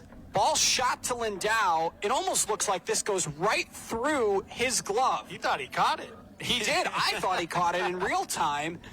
And there you see it kind of just go right through the pocket. It might have opened up one of the seam pockets in the mesh part. And a great play by Jorgensen at second base to make the play. And it does on Game Changer say 1-4-3. That's exactly what it was. And Braden Jorgensen, the freshman, making his presence known. That's why he's in this game. His defensive play over at second, staying with the play and then firing it over to first base. He had the delay there with it, touching the pitcher's glove and working through the leather. Good on Jorgensen, staying aware and also being aware of how he had to get that ball over to first base in a hurry. We're seeing a lot of things we haven't normally seen in baseball games. We've seen an 8-3 double play to end an inning. We've seen a kind of a phantom foul tip. We saw an injury in right field, which is not a spot you see a lot of injuries. And then just a play or two later, ball goes through the glove of the starting pitcher. Is it a full moon tonight here in Waverly? Feels that way, doesn't it? First pitch to Landon Pelster, who is in for Lane Luby, who left the game with an injury half inning ago. He flies this one to right for out number 1. Wasn't waiting around, and I'll tell you what, Pelster's a heck of a guy to bring into the game. He's batting .390 on the season. Try to jump on a fastball. That's some power you got out of your 8 spot there. So that brings up Jorgensen, who we were just singing the praises of for his defensive efforts today. 2 runs, 3 hits, an error for the visitors' Seward. A run, a hit, and an error. One's across the scoreboard for Waverly. 0-1 the count. Good pitch here by Cale Lade. It just stays a little high, and 1-1 becomes the count. That was by design. He worked in that changeup for that first strike, then he went right back to a fastball in the outer half. Knew that Jorgensen was going to have a tough time catching up to it. Braden laid off. Was a ball. Jorgensen today 0 for 1, popped up to right field, back in the third. Still looking for his first hit of his career. And this one grounded towards shortstop. Scooped up. Malcolm over to first for out number 2. Yeah, Malcolm making it look easy there in the middle infield. The junior scoops it up cleanly, fires it over. Little sidearm action from the shortstop. With those soft hands. Makes it look easy. Third time to the plate today for the power-hitting catcher, Boston Happ. Hit the ball hard a couple of times, but he's 0 for 2 with flyouts to right and center field. He's really a complete package. You talk about the power, he has that. He's also your leadoff batter, so, he has to get on base. That's his first initiative, and here he chops one down the third baseline. Charging in and grabbing that one is Rosler. Throws on to first, and 1, 2, 3 go the Blue Jays in the fifth. We've got a good one, a great one here in Lancaster County. 2-1 Blue Jays with the Vikings coming to bat. Amon, Gilsdorf, Harstick, 2 up after this. Do you know when the worst time to find out your sump pump isn't working? The day you need it. At John Henry's Plumbing, Heating, Air, and Electrical, we're offering a $59 sump pump inspection, so you won't have to find a watery surprise in your basement after a storm. For just $59, our licensed and experienced service professionals will examine your sump pump, inspecting its major components to ensure your sump pump is ready and working when you need it most. Hurry, this offer won't last long. John Henry's, serving your family since 1996. It's not just about the shoe. It's about your fit. What sets Fleet Feet aside from everything else that we've experienced is my girls being runners. They have very different needs. And so that technology with the scanning and the personal touches is just unmatched.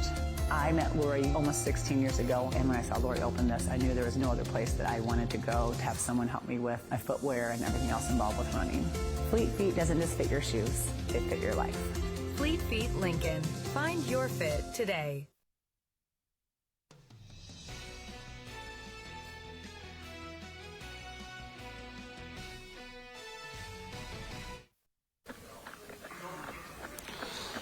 Derek Lindau on cruise control right now. He's set down his last 6 batters in order, and he's working on a 6 strikeout day as well. And there are his numbers coming into today's game. That ERA probably dropped a little bit since earlier this morning. No doubt. He just has such a quick, compact delivery. Well, again, a shout out to Parker Amon's father, Joseph R. Amon, who's tuning in today from the Horn of Africa, where he's stationed serving our great nation. Andy, that's really cool. And I think, as we talked about earlier, probably our first viewer from the Horn of Africa. I can't recall any others. At least I haven't heard any. Amon 0 for 1 today. He went down on strikes back in the second inning. 1 ball, 1 strike, the count here to the junior designated hitter. The pitch. Oh, what a hit. This one is hit into right field. And Dad, celebrate a little bit. Your son's aboard with a single to right to lead off the fifth. Yep, roped that one in between second base and first baseman. Fine piece of hitting, getting around on it, pulling that ball. And that's very important here at the stage of this game. Vikings are getting base runners and their leadoff base runner. Parker Amon, his 8th base knock of the season. And brings in Gilsdorf, who shows bunt here, and he bunts it straight in the air, and Boston Happ just doesn't have the jump out of the crouch, and it falls as a harmless foul ball. Had to locate it, and like you said, just didn't hang up there long enough for Boston to make a play on it. Gilsdorf 0 for 1 with a strikeout back in the second. Again, Declan Lindau 4-0 on the season. You saw the numbers a minute ago. 6 strikeouts today. There's the pickoff I've been waiting for. good on him. And he was ready for that. He didn't lead off too far.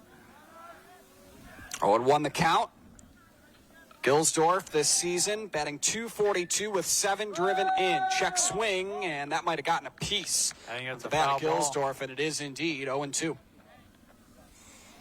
Amon was ready to head down to second there. He is yet to pick up a stolen base this season. Man, what a pitch from Lindau. Getting in on the hands. That's what he put Gilsdorf down with in the second inning, was a fastball up and in, jammed him up, got the swinging strike. The 0-2. Swing and a miss, strike 3, the 7th of the game, and strikeout number 50 on the season for Declan Lindau. I see Gilsdorf kind of hanging his hat there, disappointing himself not being able to lay down that initial bunt. Had he done that, that would have got a base runner over to second base. Depending on the placement, might have got himself on board.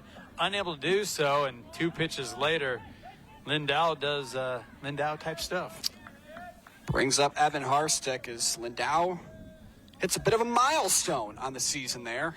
Halfway to 100 at 50. This one, a bunt popped right back up into the mound, and then Lindau nearly colliding with Riley and throws this one back to first base, and hopping onto the bag for the inning-ending double play is Tyler Hammond. Boy, this game just has it all, doesn't it, really Andy Klassen? And Hammond not being a prisoner of the moment, having a little fun out there, hopping on the bag after he had to kind of scurry, and great awareness here, getting off the bag and just securing the catch. And you'll see right here, here's a big hop route, number 3. Let's continue to have some more fun for the last couple innings. We're heading to the 6-2-1 Seward here in Waverly. When quality matters, it starts at Scotty's Ranchland Foods in Valentine. They're known for the highest quality beef, carefully aged to perfection, alongside fresh, vibrant produce, and a deli famous for fresh, never frozen fried chicken. It's quality you can see. Home of Scotty's Meat RX. Scotty's Ranchland Foods in Valentine, Nebraska. A better cut every time.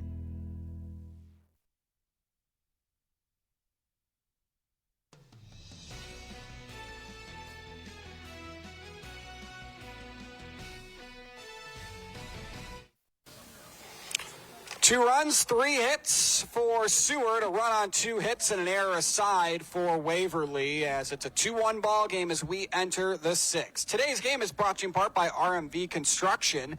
If you have a construction project that needs built, RMV Construction is the company you need to call. RMV has proudly constructed more than 50 WIC buildings across the state, including this one on your screen north of Amherst. WIC buildings are post-framed, pre-engineered metal building systems made with better materials for a better building. RMV will help you expand your ag operation, create your next barn dominium, or develop commercial space by constructing a WIC building with unmatched durability, energy efficiency, and design flexibility. RMV Construction, with offices in Kearney and Lincoln, trusted, local, proven. First pitch of the inning, cut out and missed by 2-hole hitter Quinn Berner, as Cale Lade. No signs of weaknesses right there, Andy. Came out with the velocity early going here. Yeah, and Lade has that versatility, in his pitching repertoire. He can set up the fastball with his curveball or his changeup, and then he can flip the script on. He can use that fastball to set up his curveball. The 0-2, called strike 3. Good morning, good afternoon, and good night. And for the second time today, Quinn Berner goes down looking. 1 gone here in the 6th. Yeah, and Lade just doing a fantastic job changing up his pitches, keeping the batters off balanced, off kilter. It's his 3rd strikeout of the ball game, since out number 1 of the 3rd inning, and Bryson Burt stands in. And another strike here from Lade. Burt today 1 for 2, a line out to second, hard hit ball to end the 1st inning. And then he singled and scored 1 of the 2 runs on the board today for Seward, as this one's hit over to shortstop. Malcolm to Gilsdorf for out number 2. Malcolm did a fantastic job tracking that ball down, knew he had to come in on, knew he had to charge. And with the quick little hop here, crow hop, that's a big-time play, making it look easy. Didn't even need to step into the grass to get rid of that one either. Well, Kyle Riley stands in 0 for 1, a pop-up to foul territory and a walk so far today. He's also got caught stealing once. Cale Lade Sneaks in a fastball for that opening strike. He's gotten ahead in each at-bat here in the 6th. This one misses upstairs, 1-1. It almost feels like that high fastball is deliberate. Like he wants to see if the batters are going to chase that. The 1-1. Right there. Popped up high in the air, short center field. Calling everybody off is Malcolm, and he puts it away, and it's another 1-2-3 innings. 6 straight retired by Cale Lade. We'll head to the bottom of the 6th on NCN. 2-1. Seward leads Waverly. Kearney, Nebraska is the getaway you never knew you needed. With comfortable, premium lodging, eclectic shopping, and a variety of locally owned craft food and drink options, Kearney has something for everyone. By day, you'll find rich history, outdoor adventure, and some of America's most unique attractions. And by night, our many entertainment options, dazzling performances, and unique hangouts offer the perfect way to unwind. Visit Kearney. It's so much more than just in the middle. For over 40 years, Claybaugh Pharmacy has been your trusted, family-owned, full-service pharmacy. We provide traditional medical options, medical equipment, immunizations, and over-the-counter products. We take pride in going above and beyond to improve the health of our community. And to ensure you have a seamless experience, manage your profile and refills with a touch of the finger from home. Claybaugh Pharmacy in downtown Beatrice, your hometown family-owned pharmacy.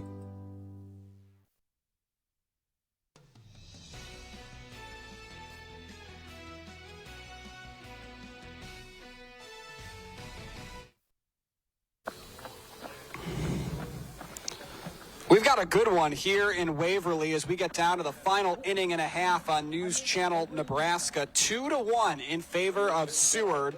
They scored both of those runs in the 4th. Waverly's only run coming on a sacrifice bunt in the 1st. He's Andy Klassen. I'm Jake Bartecki. 9-1-2 due up here for Waverly. Big inning for the Vikings against Declan Lindau. Really is. They would like to try and tie one up here heading into the 7th, no doubt. Going to have to do it through the bottom of their order, as you just mentioned. At least to start, and then they'll go back to the top, which the top of the order has not had a ton of success. Neither of the top 3 for Waverly, except for Carson Malcolm, have gotten aboard with a base hit. And those have come at a premium today for both sides. And Rosler here gets ahead in the count, 2-0. Pitch. Jammed up there, and this one popped foul. 2-1 by Rosler. He's 0 for 1 today with a strikeout. He's batting .296 on the season, and he's a Southwestern Community College commit. Good baseball program in the JUCO ranks in Iowa. This one poked back towards the middle of the infield. Jorgensen, the freshman, over to Hammond at first. Secures the ball well. Knew he had to put a little mustard on it to get it over there in time. Boy, it just appears the Blue Jays, they got a good infielder here for a couple of years to come in, Braden Jorgensen. Well, 3rd time through the order today for Declan Lindau, who is up to 65 pitches. So he's got some room to work, but there is some action in that Seward bullpen. Quinn Berner up and loosening in right field. First pitch on the way to Dewing here. And this one off the plate, 1-0. Dewing 0 for 1 in the day with a walk, a stolen base, and a run in the 1st, and he popped up to 3rd base in the 3rd. This one, shot back up the middle into center field. 2nd time aboard today for Dewing, and as the lineup card turns back over to the top for the 3rd time, Andy, Waverly gets a man aboard. That was just a fine piece of hitting right there. You know, you heard, you follow the Huskers at all. Will Bolt talking during the post game. We're just finding a lot of barrels. Barrels are finding the ball, and that one was barreled up well from Dewing, sending that right back up the middle. Beautiful line drive for a single there to first base, getting him over to first. Carson Malcolm comes to the plate. He has a single today already. 1 for 2 with a single, a stolen base, and a strikeout.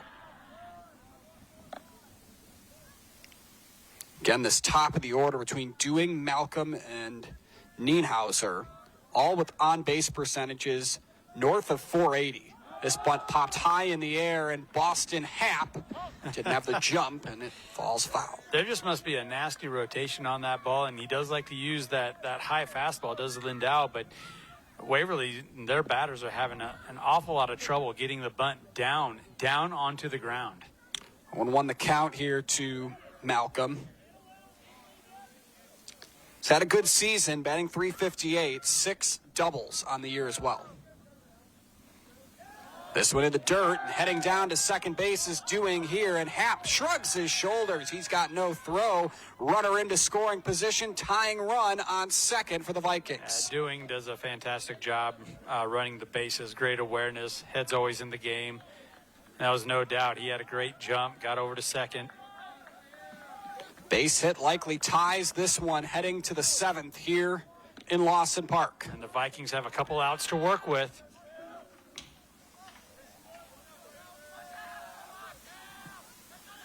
Lindau.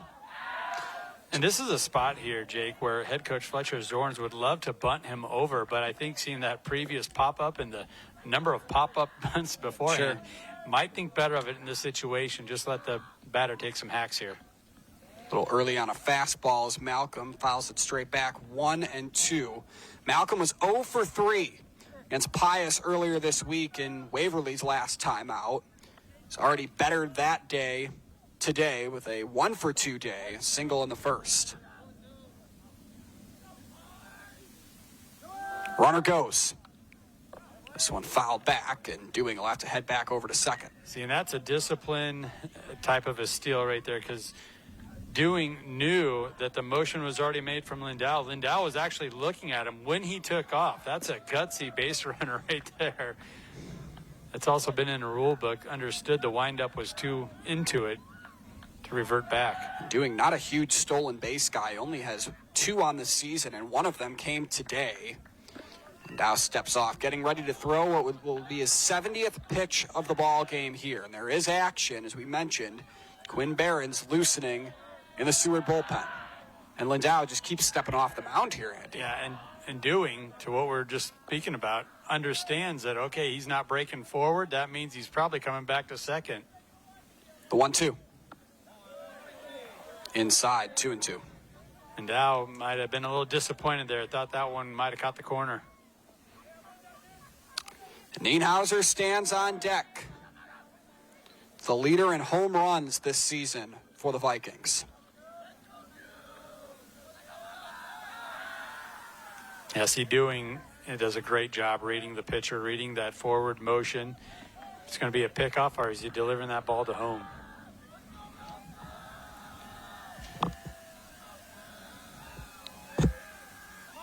Lindau on 2-2, and then time called to the plate. I don't necessarily blame Carson Malcolm there at all. Yeah. No, not at all. He was geared up, kind of wound up there. Long time in the batter's box. 2-2 in the dirt. Where's the ball at? It's right underneath where Happ would crouch, and heading down to third on the miscue is Dewing, and the game's tying run is 90 feet from home. I honestly thought that Happ was trying to play a game and bait Dewing into taking third. No, he really lost sight of the ball. I thought he had it in his glove the whole time. We were blocked by the umpire. We didn't see it. Tying run at third base rather. Now you got a runner at first base. Malcolm draws the walk, heads down to first. Runners on the corners with 1 gone for Nienhauser. So the double play still in play here for Seward. This will be interesting. How aggressive do you want to get with Malcolm over there on first base to try and take away that double play and get out of this jam? And they are going to bring in a courtesy runner, it looks like. Might be a stealing situation for the Vikings, trying to get runners at second and third. And we'll see who they do bring in. Well, stick around. We're getting down to the nitty-gritty of this one as it's a 2-1 ball game. But our post-game will feature our player of the game interview. And that's brought to you in part by Nebraska Orthopedic Center, your healing destination. Andy will be down on the field talking to our player of the game. And we've got a few candidates we could both look at both ways here, as this is still very much anyone's ball game. It's a 2-1 Seward lead, but runners on the corners, 1 away here in the bottom of the 6th. Almost has that walk-off feeling that we've been seeing the Cardiac kids, the Huskers there a few miles down the road. They're not afraid to get into those close game situations. Well, Malcolm stayed in at first base, as did Dewing over at third. So the first pitch on the outer part of the zone called a strike to Nienhauser, who's 0 for 2. Wouldn't be surprised if he squares around again here. Lindau, who eclipsed his 50th strikeout of the season a couple innings ago. This one bunted foul, 0-2. And another popped-up bunt attempt for the Vikings. Is that fundamentals, or is that the pitch being thrown? You kind of mentioned that, but is it? I feel like it could be a combination of both. It appears that way. I mean, obviously there's some nasty movement on that pitch coming in from Lindau, but this is where Waverly, they should be more than capable of getting on top of that ball and driving it down into the dirt. Bottom of the 6th, one away, the 0-2. This one popped into short left field. Playable for Dyer. They're going to send the runner. We are going to have a play at the plate. The throw is late. Coming in safely from third is Dewing, and that ties the game at 2 on a sacrifice fly to left by Cody Nienhauser. Gets the job accomplished. RBI. Fine piece of hitting there for Nienhauser. Another little bit of a gaff on the base path, though, for the Vikings, as we still have a runner at first base. He should have advanced himself to second there, Jake, when the ball found its way home. Well, he stayed at first, did Carson Malcolm, and you're right, Andy. I don't think he was maybe expecting the runner to go. That was a short fly ball to left field and a good arm for Carson Dyer, who was playing short in left field as well, but it's good enough to bring in the run. And Zach McElhose, who owns now the other RBI in the ball game for Waverly, digs in. So still a base runner, still life here for the Viking offense. Nienhauser collects his 18th RBI of the season. This one ripped down the third base line, just foul. That would have been extra bases. Probably runners on second and third for the power-hitting catcher, Kirchhoff. Didn't miss that one by much.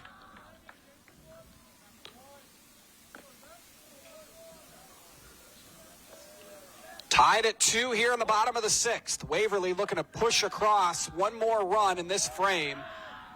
Try and set up what could be the shutdown 7th inning, but 2 gone here in the frame.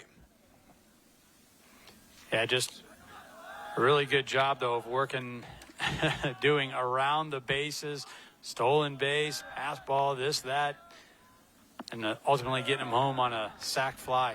Lindau released that one with his head turned towards first base to watch the runner, Malcolm. He fires in a fastball for strike 2. He just does so many offbeat things. I guess kind of like what you would expect from a lefty. Lindau floats one back over to first, and Malcolm back in plenty of time. Malcolm is a base stealing threat, 7 stolen bags this season. It's got 1 today as well.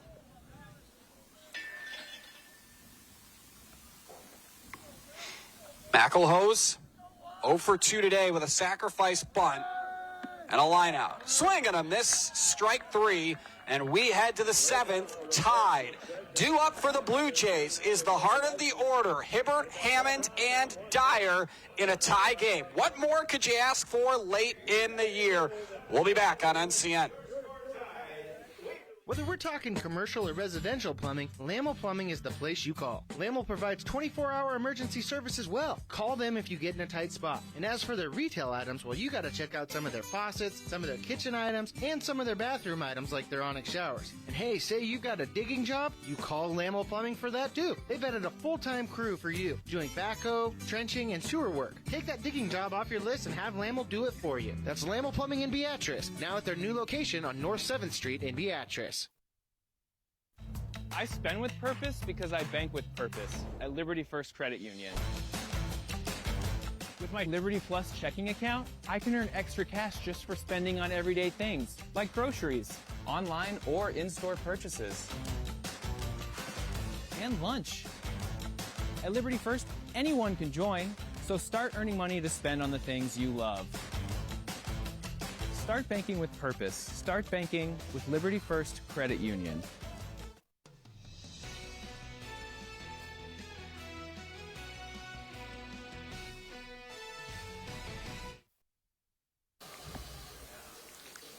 They're going to let Cale Lade ride this thing out in the top of the 7th against Quentin Hibbert, Tyler Hammond, and Carson Dyer in a game that is now tied at 2. It's tied across the scoreboard. Both teams with 2 runs, 3 hits and an error.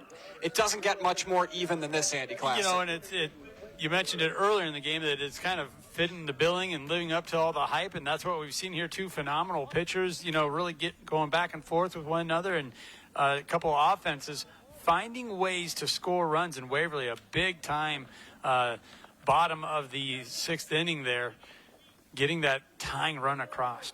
Less than a week away from the postseason, and it feels like the postseason's already here at Lawson Park. This one hooked down the third base line, just foul for Hibbert, who's bunted both times he's gone to the plate. He bunted into a fielder's choice in the second, and he bunted in a run and got a credit for a single that time when he bunted back in the 4th. Oh, that was just a beautiful bunt on the first baseline.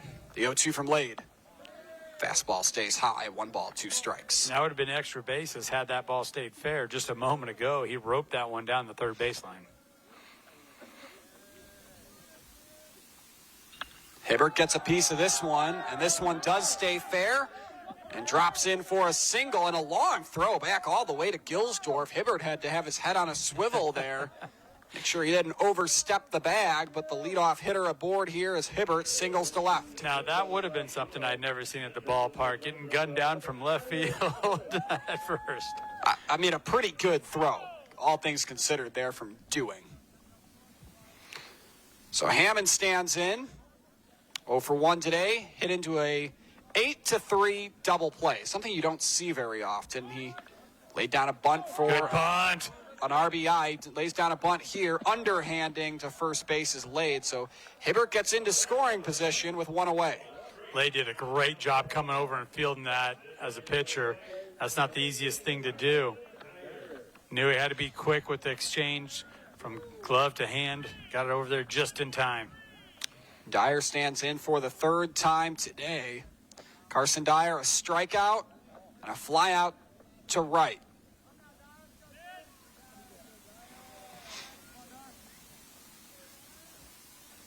The pitch. Goes after a fastball, lifts it foul right side. Dyer has hits in 7 of his last 8. He's batting .500 in that stretch with 13 RBIs. Chance to better all of that and continue all that right here in one of the biggest spots of the season.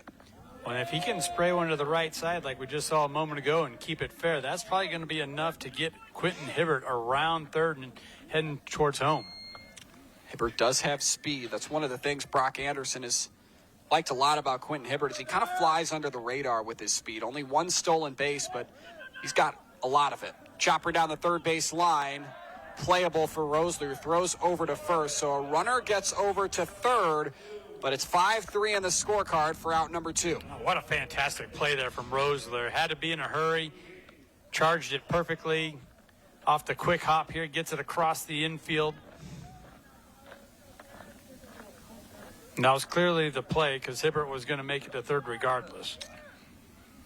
So it brings up Landon Pelster, who's batting .390, did not get the start today. Lane Luby, who was in this 8-hole, playing right field left after crashing into the fence, playing a foul ball, made the play, sacrificed a lot of pain. Yeah. And that's just how the baseball gods kind of work out. You don't get the start, but you're very next at bat.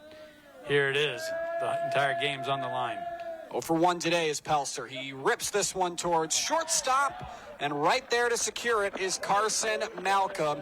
And before that one could reach the gap in left center. Well, Waverly will have a chance to walk it off in the 7th, or will we see free baseball this afternoon on NCN? We're heading to the bottom of the 7th, tied at 2. Darling, I believe everything's gonna be alright. No need to worry because you got somebody on your side. We all need a fam, we all need a crew. When you're in a jam, don't know what to do. Just reach out your hand and we'll see you through. Doesn't matter where you're at, we got your back. We got your back. With a Medica health plan, you're not just covered, you're cared for. Refrigeration inspiration comes in every Samsung refrigerator at Schaefer's. Family-forward designs, like the hub to keep you connected, and that's just the beginning. Samsung's new Flex Zone model, Sphere ice makers, an ingenious beverage center elevate your options, putting your thirst first. Add Schaefer's everyday value customer service and now free delivery. On your Samsung purchase, it's easy to see why life is easier at Schaefer's. Local, trusted, and family-owned since 1946.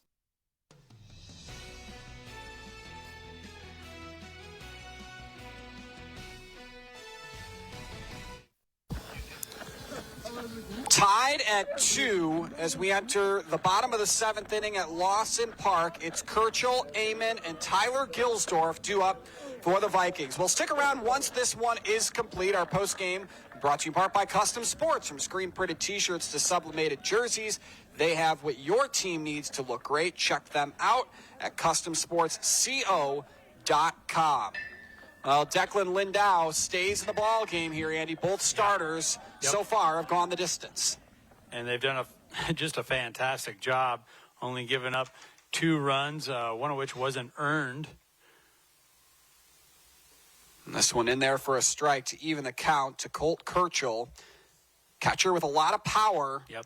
Batting out of the 5-hole. Yep. 0 for 2 today, a strikeout and a ground out. 5 doubles, couple of triples this season. Lindau misses high, 2-1. Boston Happ tried to square that up and bring it down just a little bit to help his pitcher out. A 2-1. This one skips into home plate, 3-1. He's Andy Klassen. I'm Jake Bartecki. Been great to be here in Lancaster County, Lawson Park, a beautiful facility here. And NCN proud to bring you late season baseball in what feels like a playoff game. Oh, that's strike 3. Boy, oh boy. I thought that. I'm kind of with Kirchhoff on that one. Kirchhoff thought it might have been a little elevated. It's 3-2. Excuse me. 3 balls, 2 strikes. Thought it was ball 4. That time it is strike 3, and it's the 9th strikeout of the ball game today for Declan Lindau. That ties his season best. Impressive job getting back in the count there. He fell behind. Maybe a favorable call, but it comes right back with the fastball right down the pipe. Feeling pretty good about that. And there's been no let down or let off in the latter half of this game. As far as these 2 starting pitchers, they still got their best stuff. And one of those 9 strikeout victims comes to the plate right now in the form of Parker Amon. But he does have a base hit today, one of just 3 for the Vikings. Check that. We got a pinch hitter here, Andy. Crew Verkamp digs in. Senior pitcher, utility player. Verkamp batting .260 on the season. And right now his main focus as he looks at a strike, takes a strike, just get on base, get on base. Verkamp 13 of 50 at the plate, does have a couple of homers this season. The 0-2. This one upstairs, 1 ball, 2 strikes. We've seen this entire game, the course of this whole game. Lindau loves using that high heater. 1-2, swing and a miss, strike 3, and a little bit of yell of power there from the mound by Declan Lindau as he sets down a 3rd straight batter on strikes, 2nd of the inning. I mean, things can change in a hurry, things can change fast, I get that, but I mean, it looks the way that, Declan Lindau is cooking, he could cook for another 7 innings. And here's Tyler Gilsdorf, who is 0 for 2 on the day with strikeouts. This one off the plate with a curveball, 1-0. You saw that late movement. It kind of looked like it took the ball off the plate. The pitch. Swing and a miss.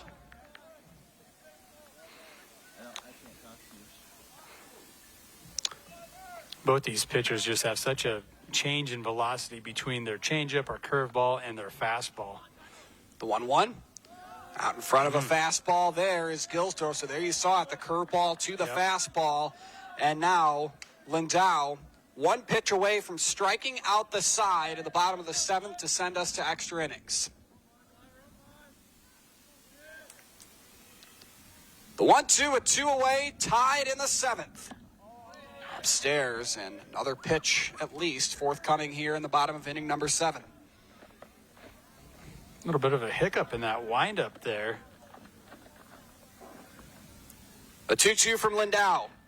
Swung on into short center field. Hibbert is there, and we are heading to extra innings here at Lawson Park. Tied at 2. We've got a good one. Why not go to extra innings, right, Andy? A little bit of free baseball here on NCN Sports Now, courtesy of the Waverly Vikings and Seward Blue Jays. We'll be back after these messages. From the heart of Nebraska to across the state, RMV Construction is building more than just structures. We're building trust. RMV Construction has grown from humble beginnings to become a trusted name across central Nebraska and beyond. With unmatched craftsmanship, cutting-edge innovation, and an unwavering commitment to customer satisfaction, we deliver projects on time, on budget, and above expectations. Trusted, local, proven. RMV Construction in Kearney and Lincoln. Let's build your vision together. Hey, it's me, one of those students on the waiting list for a teammate's mentor. I've heard teammates is so fun and awesome. You get to talk, laugh, play games, and hang out with a positive, caring adult once a week at school. Teammates help students believe in themselves, and 97% of mentees are proud to be a part of it. I love to be one of those mentees, but we need more mentors. So if you got an hour a week to be someone a student like me can count on, go to teammates.org today. Join the team. Be a mentor.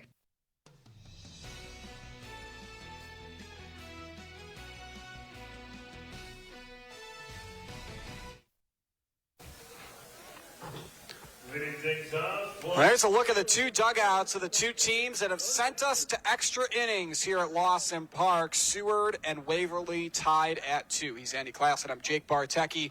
Bottom of the order, then back to the top. 9, 1, and 2 due up for Seward, and it begins with freshman Braden Jorgensen. You mentioned Cale Lade still in the game. Both coaching staffs, pitching staffs wanted their aces to have the full go of it and then some available for this one. Jorgensen would be surprised if we didn't see a bunt here just to try and sneak his way to first base. Swings at the second pitch of the inning, and Rosler throws over to first in time. Just so good with those soft hands, the way he cradles this ball in, secures it with the leather, and he's got that arm strength, Jake. Just fires it across the infield. Surprised there wasn't a bunt there? He still got bat on ball, barreled it up fairly well, just couldn't get it by the third baseman. So, I like the idea of what you're saying there, but if he wasn't comfortable, and also this is everybody's third, fourth time now seeing this arm, I'm swing away a little bit. All quiet in both bullpens for now. This one off the plate. 2 balls, no strikes. Now the count to Boston Happ, the Blue Jay catcher, who was 0 for 3 today out of the leadoff spot. Had a couple good hacks, though. Just couldn't punch it through the infield. A couple of flyouts and a grounder to third. Big swing there. He was swinging for the fences to try and give Seward what would be their second 1-run lead of the ball game.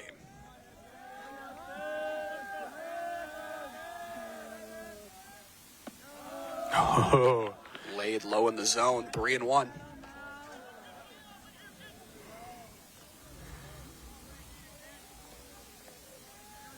Quinn Berner stands on deck.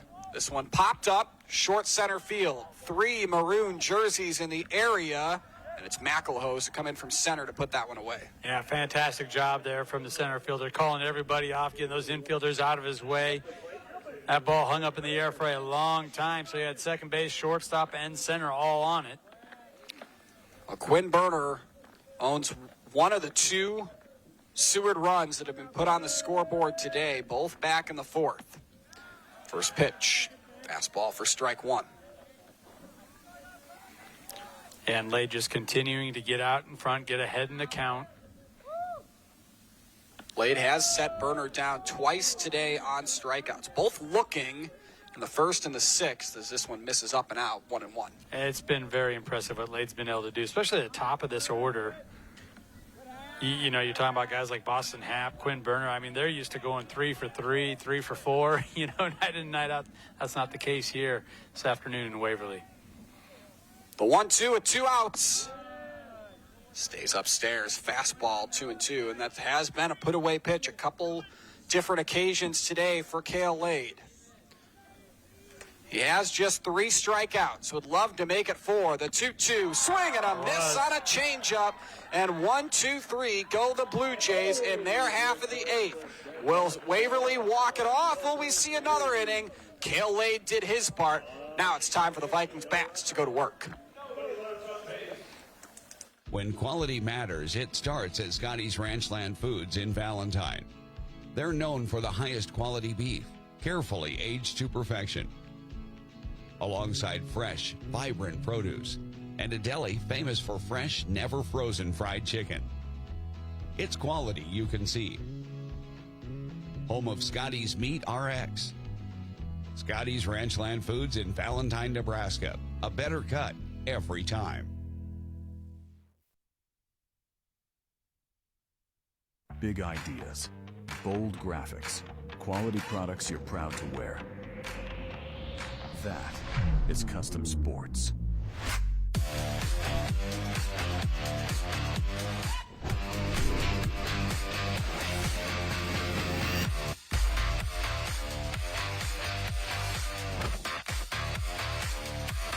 Custom Sports, custom graphics, quality products, and timely service you can count on.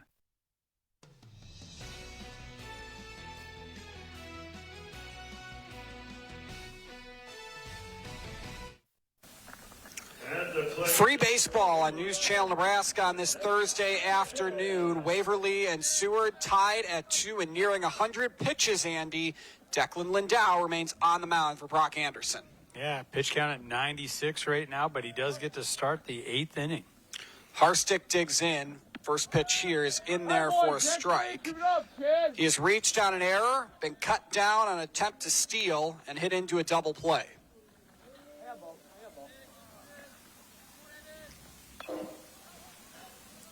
Harstick batting .276 driven in this season. 0-2 the count to him here.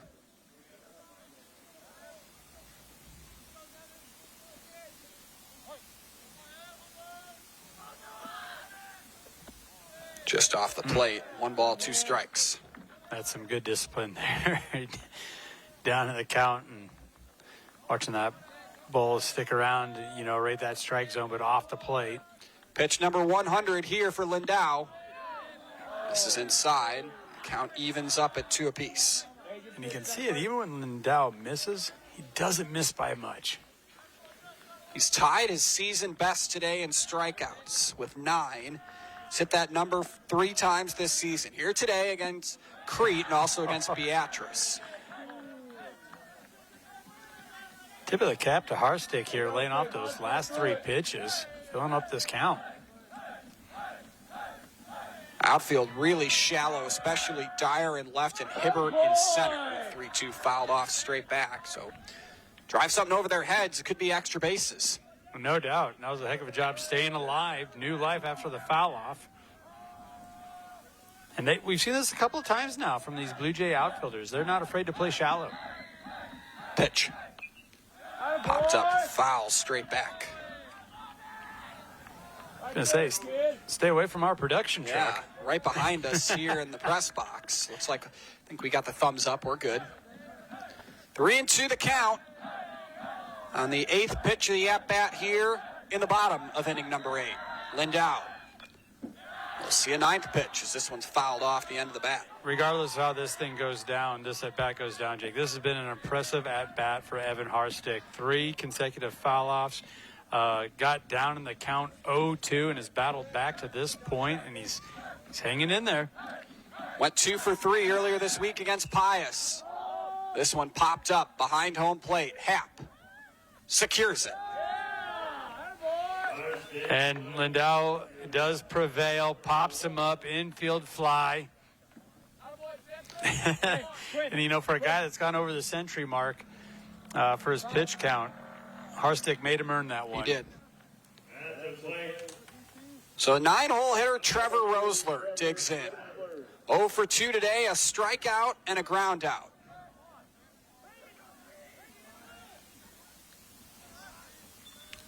Lindau's delivery to Rosler. Change up for strike one. Yep. Nothing wrong with laying off that pitch, I don't think. No, especially if you don't like it. It has that lethal movement on it. Rosler has not registered an extra base hit yet this season. He's got 13 base knocks, all singles. Boy, then the fastball comes right back at you, in on your hands. See what the put-away pitch attempt is here. Lindau called strike three, went with a fastball and froze Rosler for out number 2. 10 strikeouts, a new career best. And we see that a couple of times now from Declan Lindau, that little bit of a hiccup there in his windup. He doesn't always use that. Sometimes he's very deliberate and quick to home plate. And we saw that little bit of a kick, and I wonder if that's what the coaching staffs are kind of talking about here. What would be the benefit to that? Distract the batter? Well, yeah, it throws off the batter's timing. Right. Because you've been using this kind of almost a quick pitch, not a very high leg kick or anything like that, just right to home plate. And then you kind of a high leg kick and a pause there in the middle. Side doing digs back in, lefty batter, leadoff hitter. This one bunted foul, 0-1. Doing today, a walk and a run scored in the first to pop up, and a single and a run scored in the sixth to tie the game. Scored both runs today for Waverly. Yeah, and once he gets on the base path, he knows how to get himself around. We've seen a couple stolen bases. He also had to be alert with a couple of hit-and-run opportunities. Good pitch to hit, and he swung through it 1-2. That was a healthy cut. Went 1 for 2 his last time out against Pius, and he drove in 2 RBIs. There's the leg kick from Lindau. Now that you don't see very often. That No. ball hit the light pole and bounced back into the field of play. Yeah. It's a small space to hit. That's the type of thing I think people would say, if you're trying to do it, you just couldn't. No way. 2 outs as we work our second extra inning of the ball game. The kick and deal. Called strike 3. Haymakers being thrown by Cale Lade and, of course, Declan Lindau. A career best 11 strikeouts, and he's set down 6 in a row. We will head to the 9th inning, our third extra inning, right after this. Our communities are built through stories of connection, hard work, and bright futures. You're committed to this place, and so are we. By supporting your dreams and by celebrating your stories, Bank of the Valley has grown alongside you through 40 years of going further together. We're building lasting relationships and a legacy of success. We're in this together, and together we go further. So this yellow jacket, it basically symbolizes that it's showtime. The Yellow Jackets are a throwback to Monday Night Football. The 1970s, Keith Jackson, Howard Cosell. That was the big broadcast in the country. Now we're the big broadcast in Nebraska. When News Channel Nebraska is covering a game, we want you to know that we take it seriously. We want to dress sharp. We have pride in what we do. And we're going to wear those yellow jackets to show people that we're a little old school, but we're also the important broadcast of the night.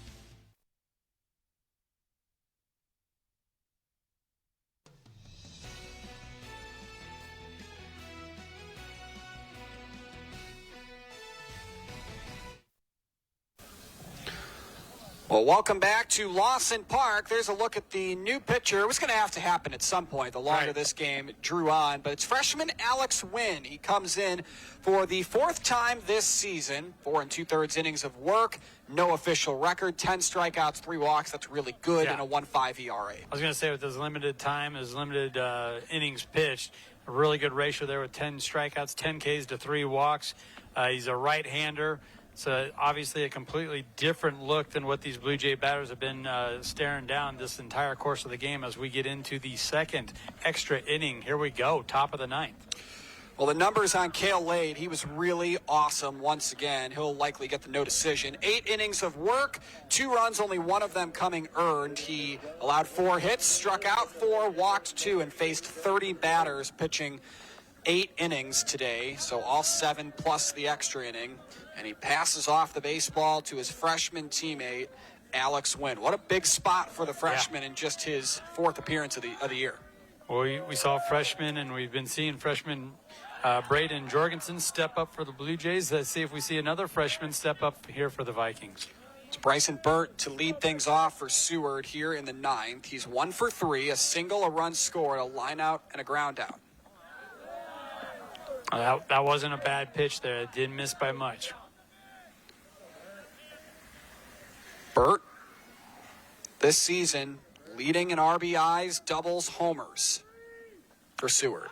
This one swung on into the opposite field corner, and this one just drifts foul, 1-2. And that was a really good pitch. High, inside. Kind of forced Burnt to fight that one off, but Bryce almost got extra bases out of that. And that's another one of those shots there, Jake, where the wind didn't help it. Might have helped push it foul. I think you're absolutely right. It was a good jump by Nienhauser in right field as well.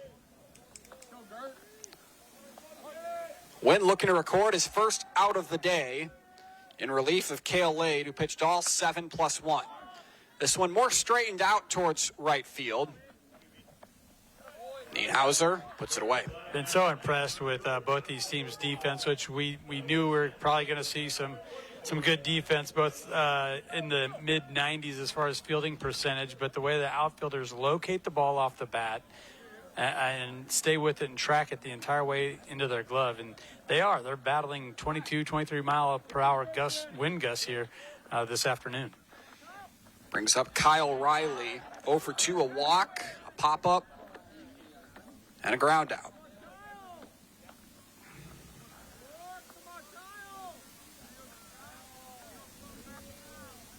The freshman Wynn delivers a fastball grounded towards the middle of the infield, backhanding it and throwing to first on a nice play is Harstick for out number 2. That was an impressive backhand right there. Evan Harstick sticks it and gets it over to first base. Knew he had to make this play in a hurry, does so.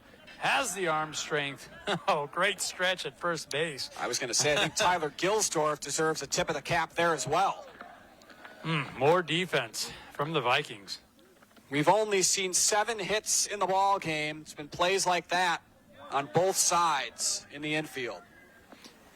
That's what we've been seeing this righty, Alex Wynn, do the past couple of batteries. He gets inside the hands of these hitters with that fastball.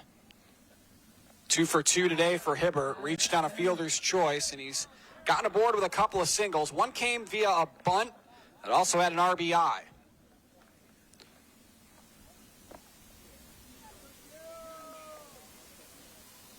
The 1-1. Low, 2-1. Been impressed with what I've seen from the freshman here in the first probably 15 pitches he's thrown. Yeah, I really have been. Even when he doesn't deliver the strike, it's a well-placed pitch at a good time, seeing if a batter will try and chase something out of the zone. The 2-1. Inside at the hands, 3-1. And yeah, he's not afraid to go inside. Hibbert batting .371, 10 driven in. This one pulled foul, 3-2. Neither team was able to get aboard in the 8th inning. And Seward is down to its final out of the 9th here in a 3-2 count with 2 gone, no one on. A freshman Alex Wynn against Hibbert. Misses this one outside, and there's our first base runner of extra innings. And that's ball 4. Quentin Hibbert ran down to first with a little bit of an intention to maybe round first base, but great awareness there from the catcher, understanding Kirchhoff that, I can't let Quentin turn this one free bag into 2. That would have been a gutsy move to move to second on that one against Colt Kirchhoff. First pitch of the at-bat on its way here to Tyler Hammond. Lifted foul out of play right side, 0-1. Hammond today 0 for 2. Hit into a double play, bunted into a ground out as well. He does have an RBI, came on a fielder's choice back in the 4th. But if he could just get one in the gap here. We've been talking about how Quentin Hibbert, he's a weapon when he gets on the base path.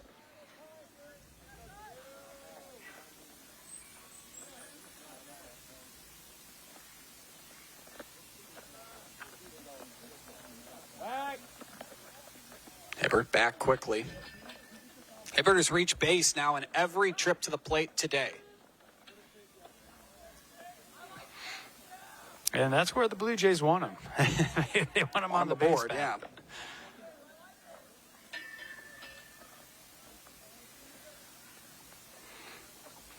Alex Wynn, the freshman towing the rubber in extra innings relief of Cale Lade, who is fantastic today. That one upstairs 0-2. Lade, again, 8 innings of work, allowing 2 runs on 4 hits. Only one of those runs coming earned, 4 strikeouts, 2 walks, and he faced 30 batters. It's a lot of work. Yeah, and it almost felt like both pitchers, starting pitchers, felt like they were trying to kind of answer one another. You know, it kind of felt like a 2-man game there, and they just kept getting stronger and stronger throughout the course of this game. 1 ball, 1 strike, 2 down in the inning. So we work our second extra here at Lawson Park. 2-1, says Jimmy Motes. Alex Wynn still gets a pretty good windup in here, even though he's trying to hold Hibbert at first base.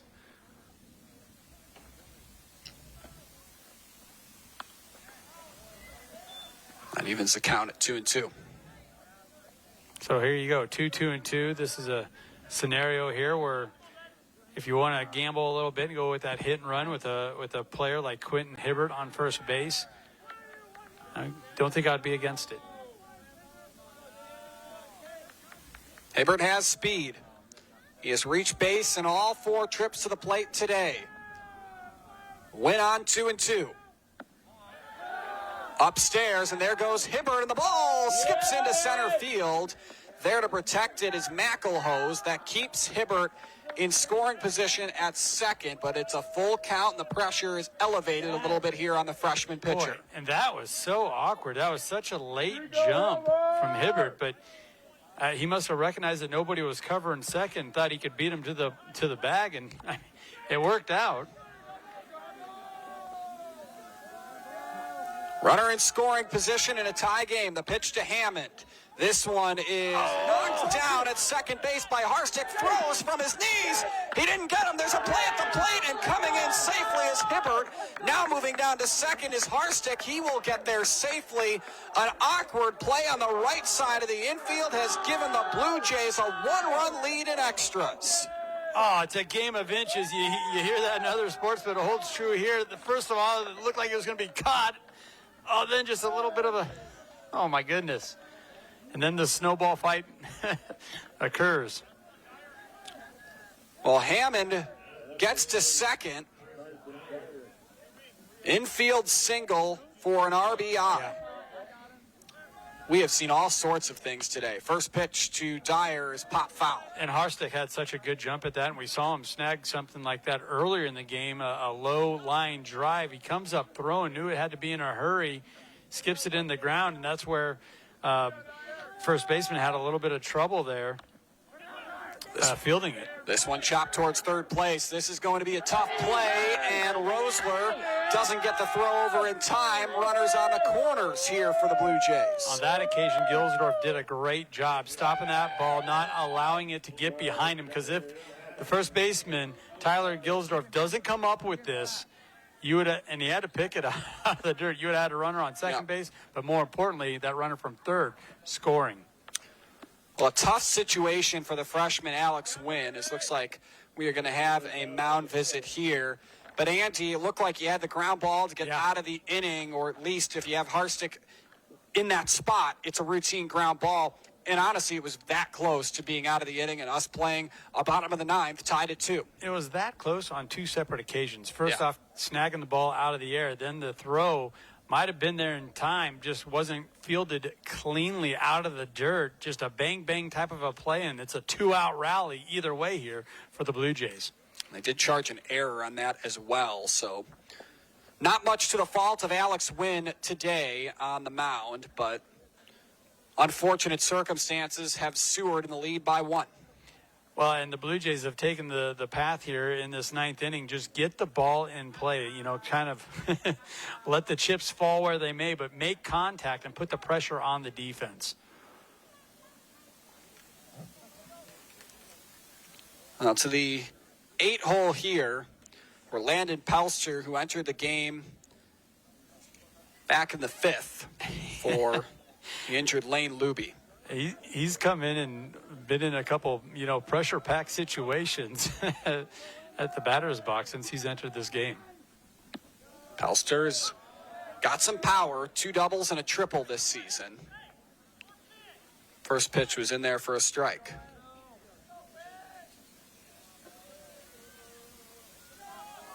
The 0-1. Popped up in foul territory.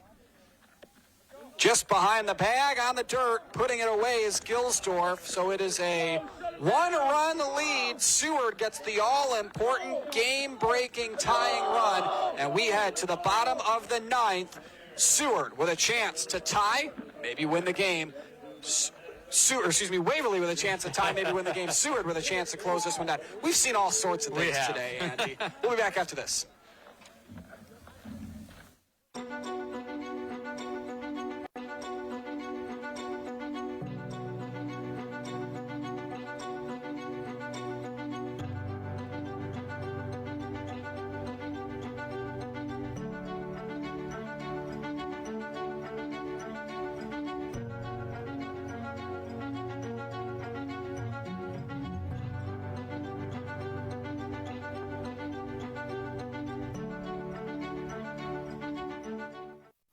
I spend with purpose because I bank with purpose at Liberty First Credit Union. With my Liberty Plus checking account, I can earn extra cash just for spending on everyday things, like groceries, online or in-store purchases, and lunch.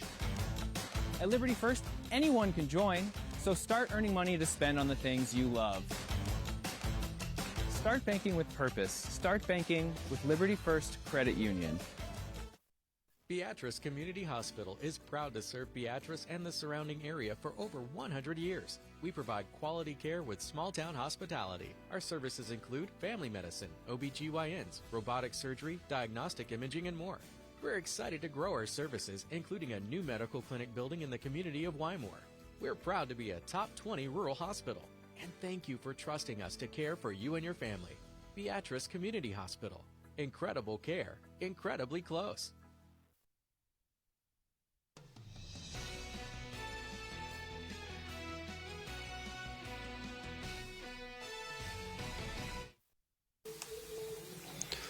Well, a new pitcher in the ball game is Quinn Berner. He is 2-0 on the season. Hard thrower. Last appearance came against Concordia in relief. He went 2 innings, no damage done. The numbers on him this season: he comes out for the 8th time, 12 2/3 innings of work, 2.21 ERA, 18 strikeouts, 5 walks, 234 batting against him. So takes over after a really nice day for Declan Lindau. Yeah, and he's kind of the polar opposite. He's a right-hander. Lindau is that just powerful lefty with that quick fastball and a lot of junk. I mean, how many changeups and curveballs did we see throughout the course of the game from Declan Lindau? I wouldn't be surprised if Berner kind of leans on that fastball a little bit more. 28 batters faced today, even though it was 8 innings of work for Declan Lindau, and a career-high 11 strikeouts. Nienhauser at the plate to lead off. First pitch was outside. This one popped foul, and that evens the count at 1 apiece. Waverly down a run. It's Nienhauser, McElhose, Kirchhoff due up, so some good hitters here for the Vikings. Pitch. High percentage. Batting percentage for these 3 batters, high on-base percentage for each one of these guys. 2 you'd want up to bat right now. Nienhauser batting .415, team leader in home runs. A 2-1. Popped up. Short left center field. Nobody's going to get there. It drops harmlessly to the ground. Harmlessly for Waverly, painfully for Seward, and an awkward way to get a bloop single to lead things off. And I mean, that ball just hung up in the air forever. I think that's a spot where, once again, the wind pushed it in, and that's where maybe the shortstop needs to get over there. Bryson Burnt needs to help out, but just kind of that Bermuda Triangle, I guess. So Nienhauser digs in.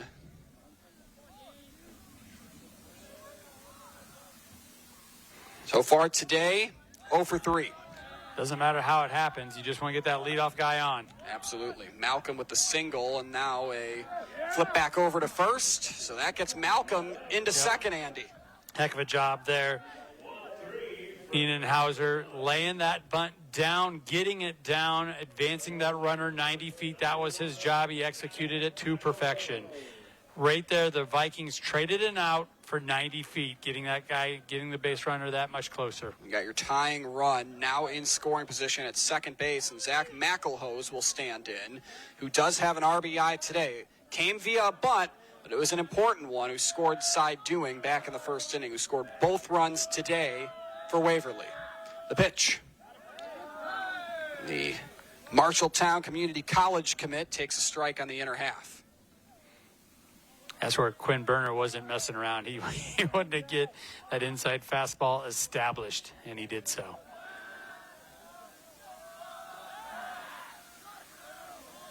Malcolm on second base. He's got 7 stolen bases this season, so enough of a threat to draw some attention from Quinn Berner. The 0-1. Curveball just outside, just inside for Jimmy Motes, 1-1.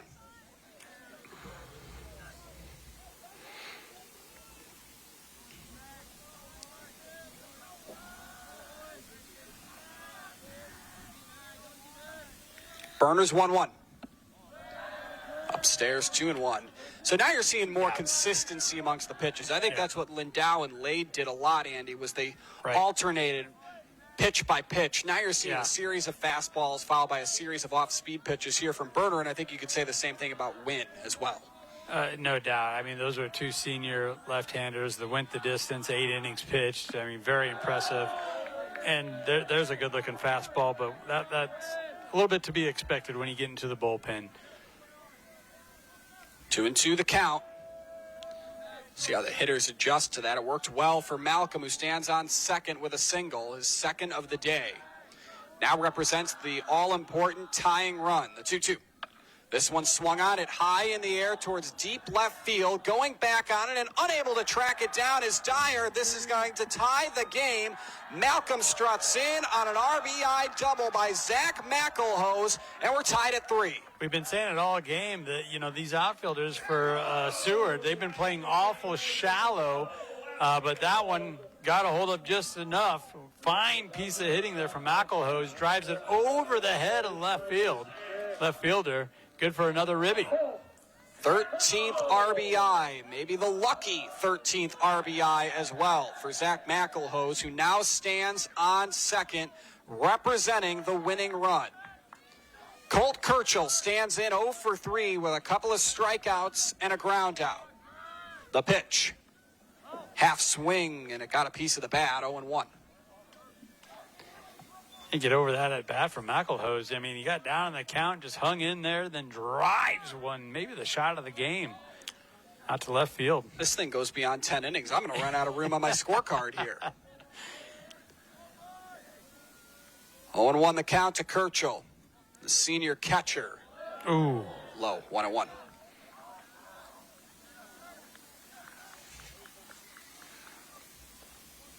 If you're just joining us, at bat ago, Zach McElhose, a double to deep left. His 4th double of the season ties the game here in the 9th. The pitch.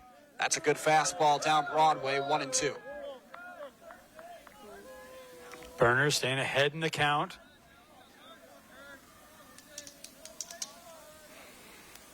Something we saw starting pitcher Declan Lindau do throughout his 8 innings pitched. Lindau, a career best 11 strikeouts today. Pitch. Up and in, 2-2. One out and a runner on second.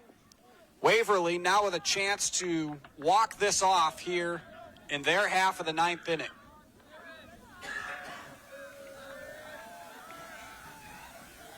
The 2-2. Inside, and the count runs full.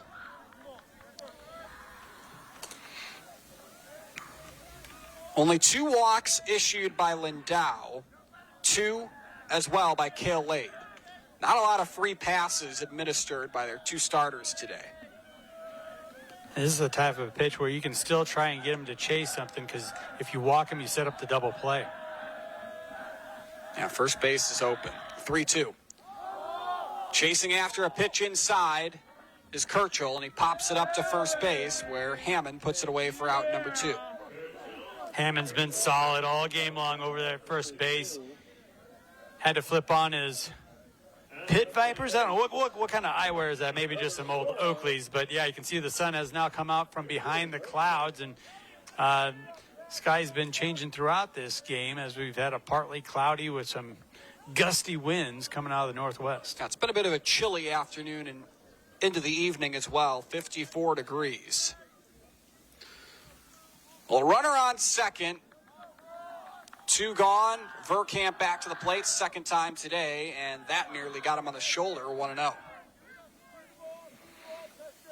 He might be catching some static there from his own bench saying, "Take one for the team, buddy." Yeah. Much easier to say when you're not in the batter's box.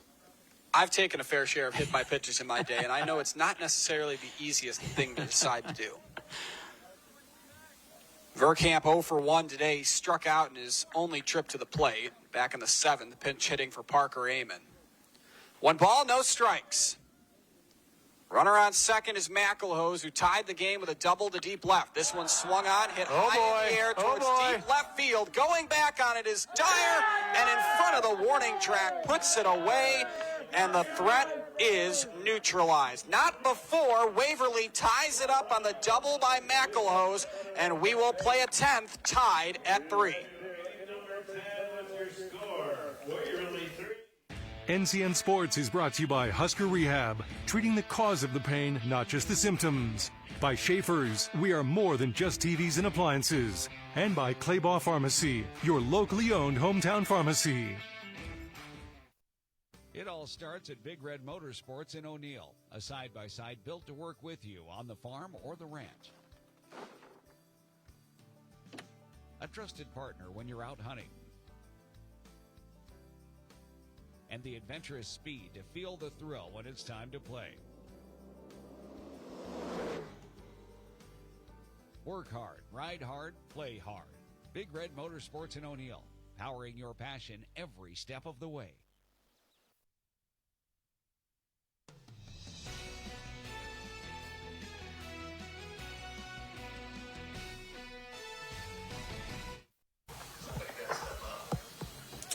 Well, we are going to play a 10th inning here this evening at Lawson Park. Seward will come back to the plate here. They'll go 9-1-2. Jorgensen, Happ, and Berners will go back to the top of the order, and Alex Wynn will work his 2nd inning, the freshman, out of the bullpen. He's Andy Klassen. I'm Jake Bartecki. Andy, I don't know if I would have thought this game would have gone 10 innings, but I shouldn't be surprised at 2 very evenly matched groups. You're exactly right, and 2 very proud programs with a strong tradition, and we've seen all of it here today, right? We've seen timely hitting, gutsy at-bats, and just 2 phenomenal starting pitchers pretty much going the entire way here up into these extra innings. First pitch on its way, and the freshman Jorgensen, who's 0 for 3 this evening, takes a first pitch for a strike, 0-1. Jorgensen, a pop-up, couple of ground outs.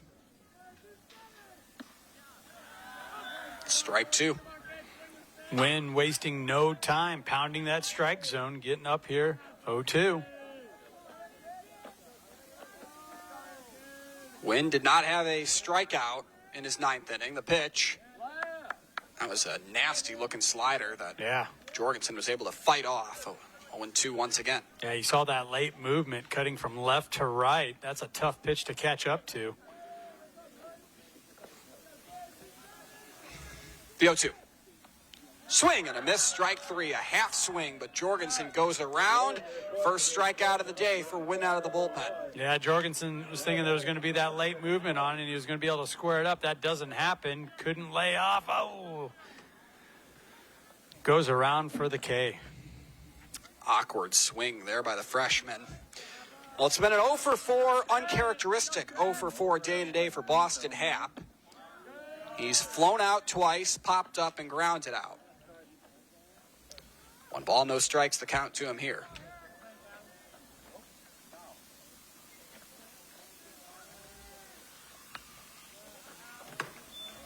This one lifted foul right side, 1-1.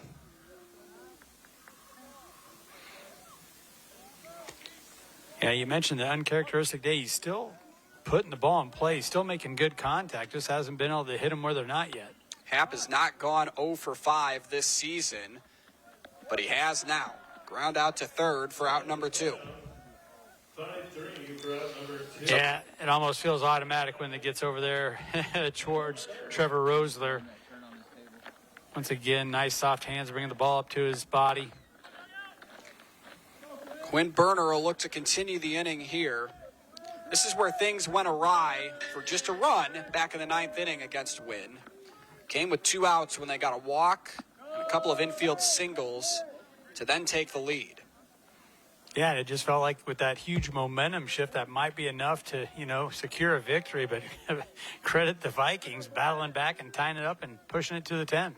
And the tying run came on a double off the wall and deep left by Zach McElhose. McElhose picks up his 4th double, 13th RBI in doing so. 2-0 to Berner, who's 1 for 4, 3 strikeouts. He's also singled and scored a run. The pitch. Check swing, but called a strike by Jimmy Motes. I think it was the right call. 2 balls and a strike.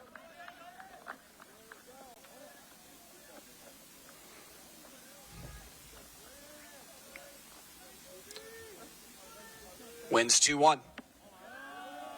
Close, but no cigar for 3-1. Berner's sitting on that fastball now. He knows that Alex Wynn has to bring a strike here. That was the fastball. Wynn couldn't make the play. Stepping to his left and throwing over to first was Malcolm, but the ball pops out of the glove of Gilsdorf again at first. And just how we saw problems begin to percolate in the 9th, similar situation here at first base. I mean, it looked like Wynn was going to have a good play on it. Doesn't quite get to it. Malcolm did a nice job skipping over and really firing that ball over to first base. Gilsdorf just once again a little trouble picking it up out of the dirt. So Bryson Burt will dig in. He's 1 for 4 with a single and a run.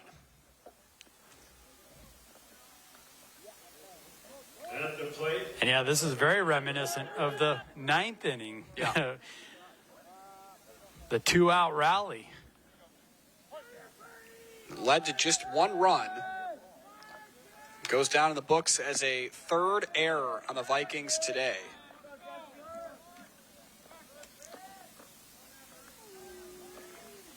Burt to the plate for the 2nd time in as many innings. Led off in the 9th and flew out to right. Runner goes. Throwing down to second and throwing the ball high and into center field was Kelcher. Nice job by McElhose to be there to back that up. But a stolen base for Quinn Berner now puts a runner in scoring position with 2 away. As Berner now has 16 of those on the year. Also takes away that force out at either second or first base. It's quiet in the bullpens. Slider drifts out. 2-1 the count now to Bryson Burt. Fine piece of hitting there from Burt, or batting, laying off that pitch. Mm-hmm.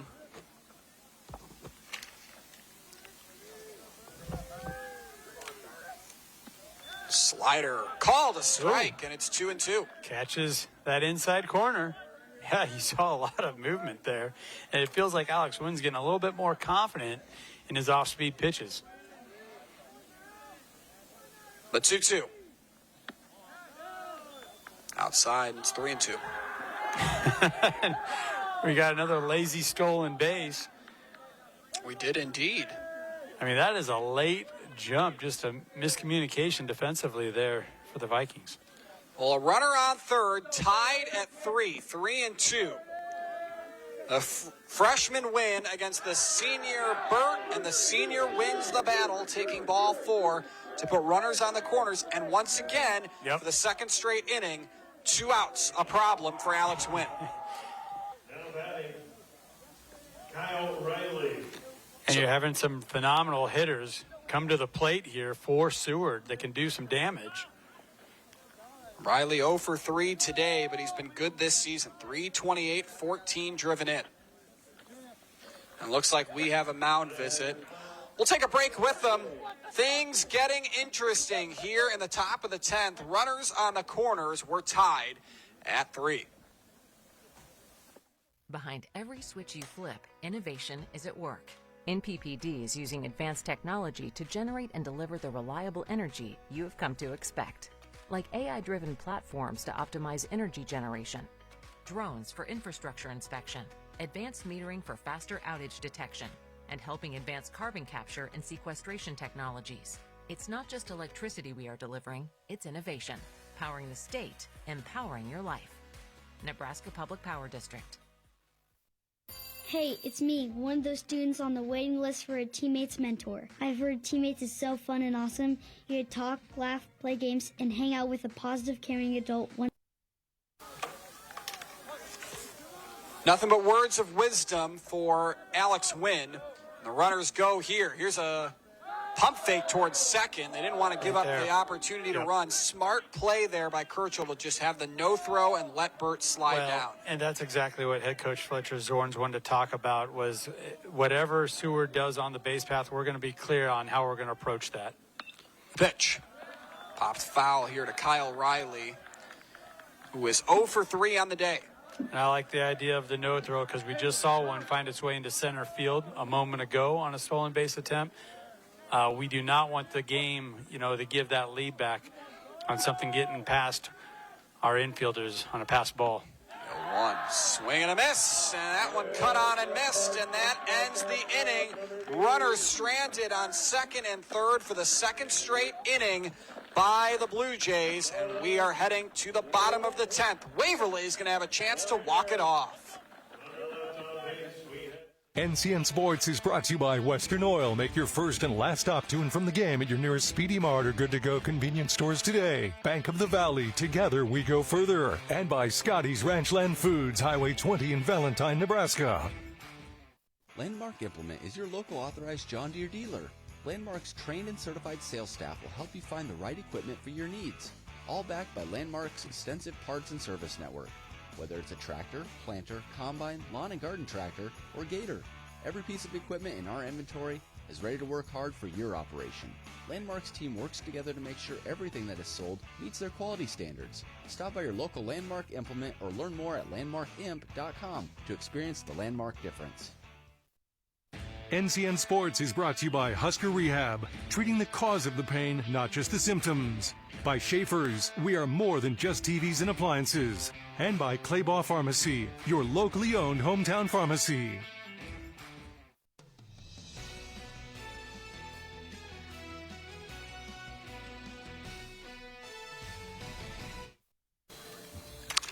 Tied at 3, Waverly will send the bottom of the order due up in the second inning of work for Quinn Berner. That will bring Gilsdorf, Harstick, and Rosler to the plate.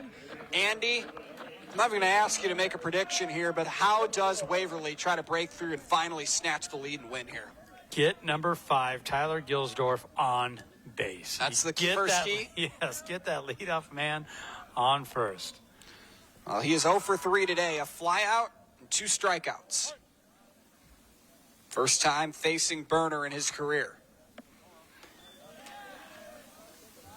That's going to be the path to success here for the Vikings. They got to get base runners. They got to get guys on base to work them around. Berner's 1-0. Early on the fastball is Gilsdorf swinging strike to even things up. Gilsdorf went 0 for 3 against Pius. He's on a streak now of 3 games hitless. Would love to change that here. Ooh. And he catches one off the helmet. And Andy, it's maybe not the way Gilsdorf would have wanted to get aboard, but he becomes the first batter hit today, and he trots down to first. And you could see the way that Berner was clutching that ball. He was trying to throw some type of a curveball, lost the handle, and there you go. We got a pinch runner, courtesy runner entering into the game here. Looks like it's going to be Landon Valchal. A little bit of speed out on first base now. Well, Valchal will come to the first base side. Number 21. And it brings up Evan Harstick. He's batting .270 on the season with 4 doubles. Boy, and he's had just a tremendous game defensively over there at second base. Has indeed. Lays down a bunt. Chops it back to the mound. Berner sidearms it to first for the out. Vackel gets over to second safely. So the sacrifice bunt successful. Mission accomplished, right? If you're Evan Harstick, pushes this one down the first base line, easily advances the base runner to second. We're in scoring position here. So once again, the Vikings trade an out for 90 feet. Well, Trevor Reisler stands in. He is 0 for 3 today. Couple of strikeouts and a ground out. No better time to break out of a mini slump, I would say, Andy. The pitch. He shows bunt. Takes it back for ball 1. Might have been bunting for a hit there, but still would have got that base runner over to third.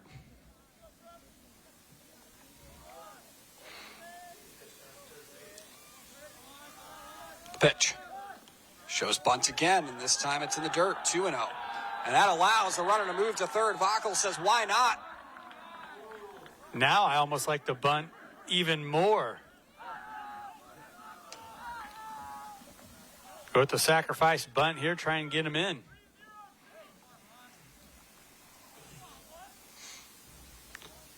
What a game we've had today. Had a little bit of everything, including some things Andy and I may not have seen before. Trevor Reisler with a chance to walk this off here as he chops one foul, 2-1. Big time pitch there. Big time pitch from Quinn Berner coming in with the fastball.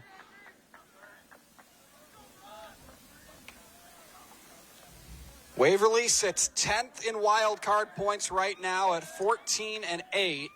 Seward's lost 4 games all year at 17-4. The pitch swung on, hit high in the air towards right field, drifting into foul territory, and the run is just a bit too long for Pelster. And Andy, might have worked out in the favor of Seward there that he didn't catch that, because that was easily a tag and run home situation. That's what I was thinking, just the way that ball was getting pushed by the wind. Once again, Pelster letting that one just drop foul. Then he wouldn't have to try and contort his body around and make a wild throw home to save the game or extend the game. Trevor Reisler is a commit of Southwestern Community College in Iowa. Has a chance to walk it off. Called strike 3. Berner with his first strikeout out of the bullpen. Andy, your thoughts? Umpire Moach has been calling that inside fastball a strike throughout the entire course of the game, and on replay, it looks even cleaner than it did in real time. Agreed. What a big-time pitch in a big-time spot. Well, back to the top of the order here. Okay, and now we're having Coach Brock Anderson calling time for the Blue Jays. He wants to get his defense together here and talk things over. And they're going to intentionally walk Dewing. Well, what would be the strategy there, Andy? Walk us through it. Well, now you have a force at second base. Yep. That's really big for the middle infielders. And any type of a hit now, they can just elect to walk it over and touch second base rather than trying to get it over or throw it over to first. So that takes a little bit of pressure off your middle infield. Well, Carson Malcolm digs in. Scored the game's tying run in the 9th on the double by McElhose. A single wins it, with Vackel standing at third. The pitch. Runner heads to second here, and getting there safely is doing. So now you got runners on second and third.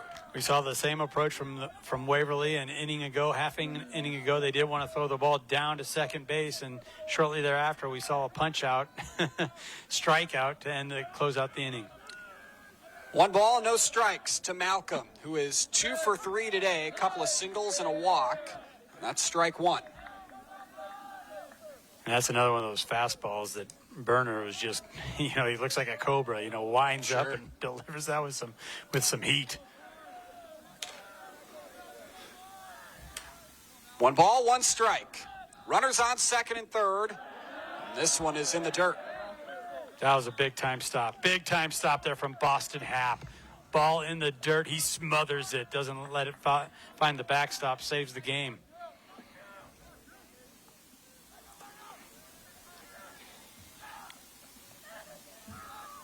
The pitch to Malcolm. Yep. Takes one in there for a strike, and it's 2-2. These are tough pitches to commit to that Quinn Burner is throwing to home plate. He does a fantastic job working that inside corner. It's been called all game long, so he's leaning into it, and I think that fastball is obviously one of his strongest pitches. 2-2, 2 outs. Tied in the ninth. This one swung on, hit into left field, and we are heading to the 11th. Runner stranded on second and third by the Vikings. This game just won't end. We got another inning of extras here on NCN. Fuel up for the big game at Speedy Mart on 238th Street in Greenwood. Open 24 hours.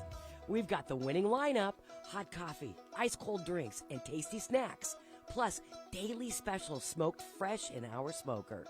Need a pit stop? Our bathrooms are the cleanest around, and our friendly staff always makes you feel like part of the home team. Don't get sidelined. Score big on convenience at Speedy Mart, Greenwood.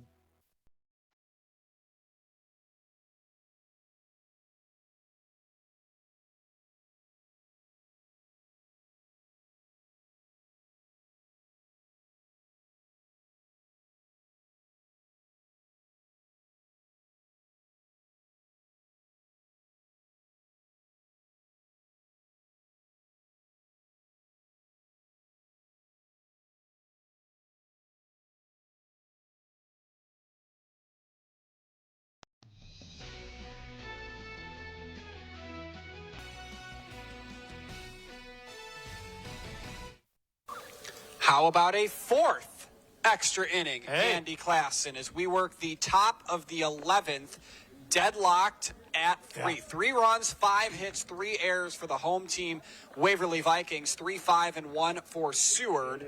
And it'll be Quentin Hibbert to lead off.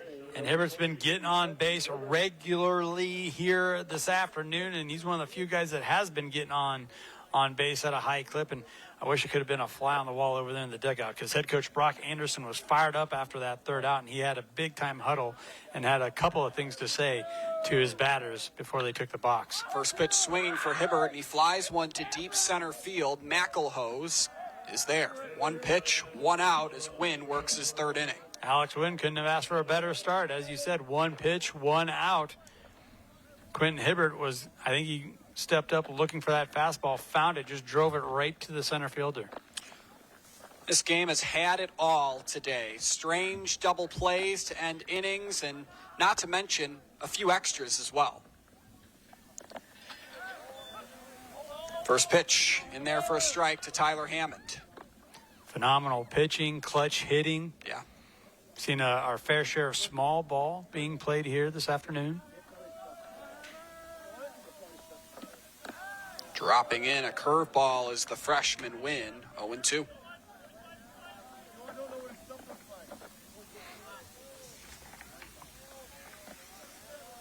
And it just feels like Alex Wynn is really settling into this one. And, I mean, he's a reliever. Right. We're in extra innings. I feel like when Waverly does go back to the plate, assuming this game is still tied or maybe even just a 1-run game, you got to get away from the bunts. It just hasn't worked. Yeah. The 0-2 with 1 out. Up and in. Yeah, they did have a fair share of pop-ups, right? Yeah. But the last 2 or 3, and they've done a really nice job of executing them, getting them in play, and advancing the runners. You just kind of roll the dice after that. That was a beautiful curveball. Called strike 3. Third strikeout of the day out of the bullpen for Alex Wynn. And there's 2 gone. Number 16, Carson Dyer. So Carson Dyer comes back to the plate. Got a board earlier in the 9th inning, which was also extra innings, by the way, on an infield single. And Hammond thought that ball stayed out of the strike zone, but that curve had a lot of movement to it. Starts one low in the zone, but called a ball by Jimmy Mote. So he would say it wasn't low in the zone. Ground ball hit towards first base and through the infield into right field. And for the 3rd time in as many innings, a 2-out base knock or 2-out base runner for Seward. And Dyer just punches that one through the right side of the infield. Fine piece of hitting. Hit them where they're not. That's exactly what he did. And it brings up Landon Pelster, who again is in off the bench for the injured Lane Luby. Lane and his family are watching, hope he's doing all right. Took a hard hit in right field. Runner goes. They're going to award him second base here. Well, that's going to bring out head coach Fletcher Zorns. He wants a little bit of an explanation here. He does indeed. Did they call a balk? They did indeed. It's the first balk we've seen today. I'd have to see the replay to understand quite what the balk was. Zorns heads back to the dugout. Looks like Jimmy Motes and him might have exchanged Christmas card information. Is that all?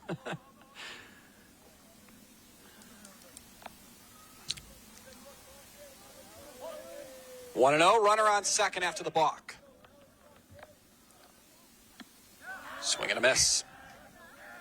Excellent comeback pitch there for Alex Wynn. Continuing to just pound that strike zone.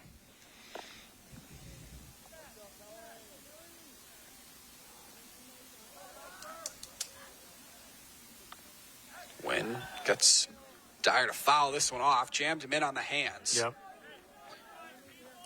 Landon Pelster at the plate. Did not play against Fairbury, so his action in relief today is his first in a while. Still batting at .390 though. Yeah, really good. Capable hitter, and ooh, that was close. They're going to get the runner down to third, and the throw is initially called him safe, and they will stick with that call. Boy, oh boy, I thought when that ball came out of the hand of Kelcher at home plate that they had the runner dead to rights, but Dyer gets in safely. I don't know how Seward's doing this with this.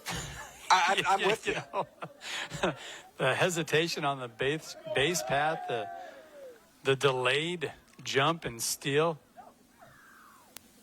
Jimmy Motes is telling the camera guy to... Yeah, and I don't know what that was about. Wow. All right, well, we apologize for that to Jimmy Motes and everybody watching and here. So a runner on third and a 1-2 count.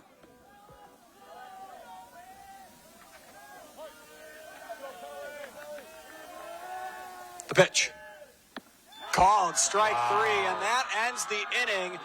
The potential winning run stranded on third base after Wynn picks up his fourth punch out of the game. Waverly again will have a chance to walk this one off when we head to the bottom of the 11th. NCN Sports is brought to you by Western Oil. Make your first and last stop to and from the game at your nearest Speedy Mart or Good to Go convenience stores today. Bank of the Valley, together we go further. And by Scotty's Ranchland Foods, Highway 20 in Valentine, Nebraska. At first, I was really nervous and intimidated to buy a ring. My experience at Starter Heyman was very easy. I felt like I walked out with the ring that was going to make her go wow and say yes. I love my ring. It is so beautiful. I get compliments on it all the time. I always tell them Starter Heyman. I love it. Yeah, we would definitely recommend Starter Heyman. We're definitely coming back. Sure. We have a wedding band to buy. So. We do, yes, the wedding bands. We'll be back for that. Starter Heyman Jewelers, downtown 12th and O, South Point Pavilions, and Grand Island. Do you know when the worst time to find out your sump pump isn't working? The day you need it. At John Henry's Plumbing, Heating, Air, and Electrical, we're offering a $59 sump pump inspection, so you won't have to find a watery surprise in your basement after a storm.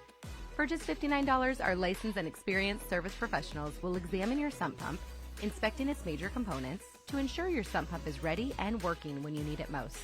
Hurry, this offer won't last long. John Henry's, serving your family since 1996.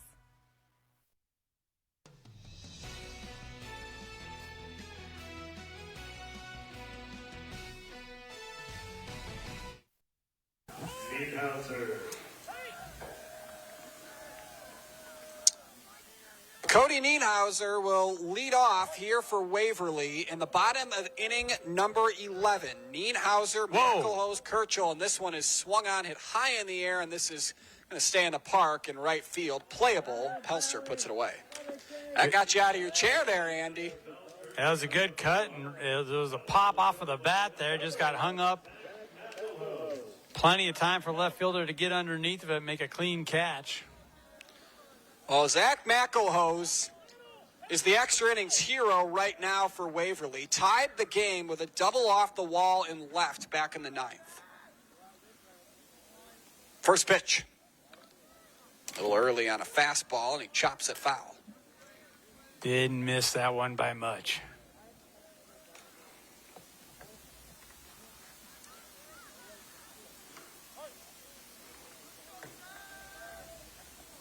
The pitch. That one in there for what looked like a strike two, but it's called a ball by Jimmy Motes on the outer half of the plate. That looked good from here. It did. 1-1. Lifted foul, and it's 1-2. McElhose today has 2 RBIs. He had a sacrifice bunt that brought in a run back in the first. Middle part of the game, well, now would be the middle part of the game, a line out to shortstop and a strikeout in the 6th, and then he had the game-tying double. Curveball doesn't come down off the shelf. That's going to left it high. Evens the count at 2-2. McElhose this season batting .273, now up to 13 RBIs. The 2-2. Ooh. Inside, and the count runs full.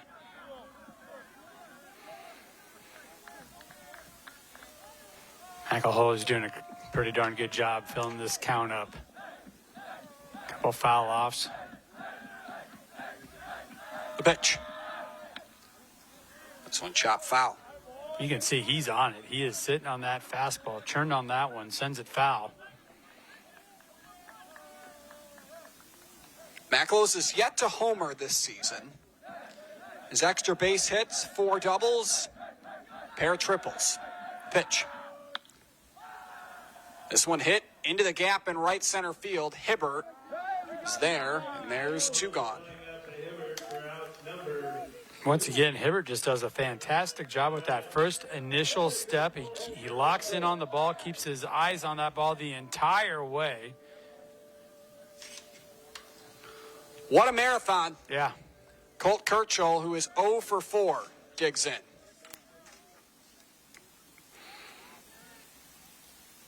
Kirchhoff's had a fine game behind the plate. Starting catcher here. First pitch swinging. Flies one to right. Under it is Pelster. We will play a 12th inning of baseball here at Lawson Park. Tied at 3. You're watching NCN. What a game. It's not just about the shoe. It's about your fit. What sets Tell me, you gonna get home. aside from everything else that we've experienced is my girls being runners. They have very different needs. And so that technology with the scanning and the personal touches is just unmatched. I met Lori almost 16 years ago, and when I saw Lori open this, I knew there was no other place that I wanted to go to have someone help me with my footwear and everything else involved with running. Fleet Feet doesn't just fit your shoes, it fit your life. Fleet Feet Lincoln. Find your fit today. When quality matters, it starts at Scotty's Ranchland Foods in Valentine. They're known for the highest quality beef, carefully aged to perfection, alongside fresh, vibrant produce, and a deli famous for fresh, never frozen fried chicken. It's quality you can see. home of Scotty's Meat RX. Scotty's Ranchland Foods in Valentine, Nebraska. A better cut every time.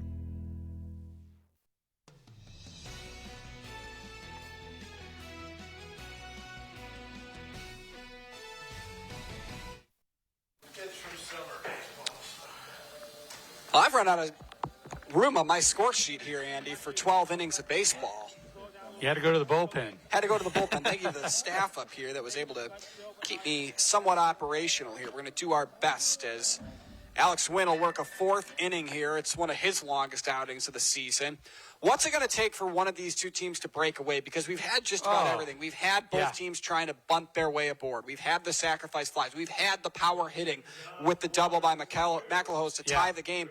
None of it's worked. Well, what it's really showing me is the grit that both of these teams play with, especially on the defensive side. We've seen it multiple times now in extra innings with runners at second and third, either game-winning or game-tying runners held in check on base. That's some phenomenal defense and pitching from the bullpen for both teams. Well, Jorgensen takes a first pitch ball, 1-0. He is 0 for 4 today.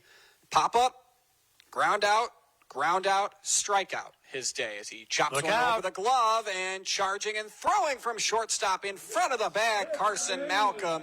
And they throw out Jorgensen for out number 1. Malcolm's done that a couple of times now where he comes over to the center of the field, whether the ball's off the pitcher or not. Excellent job scooping this one out of the grass. Quick hands. You see that transition from leather to right hand, getting it over to first base in a hurry. Boston Happ, who is 0 for 5 for the first time this season, stands in. Swing and a miss. Another opening strike for Alex Wynn. Wynn has 4 strikeouts, including 2 an inning ago in the 11th. Oh, nice movement. Curveball sneaks in there for strike 2.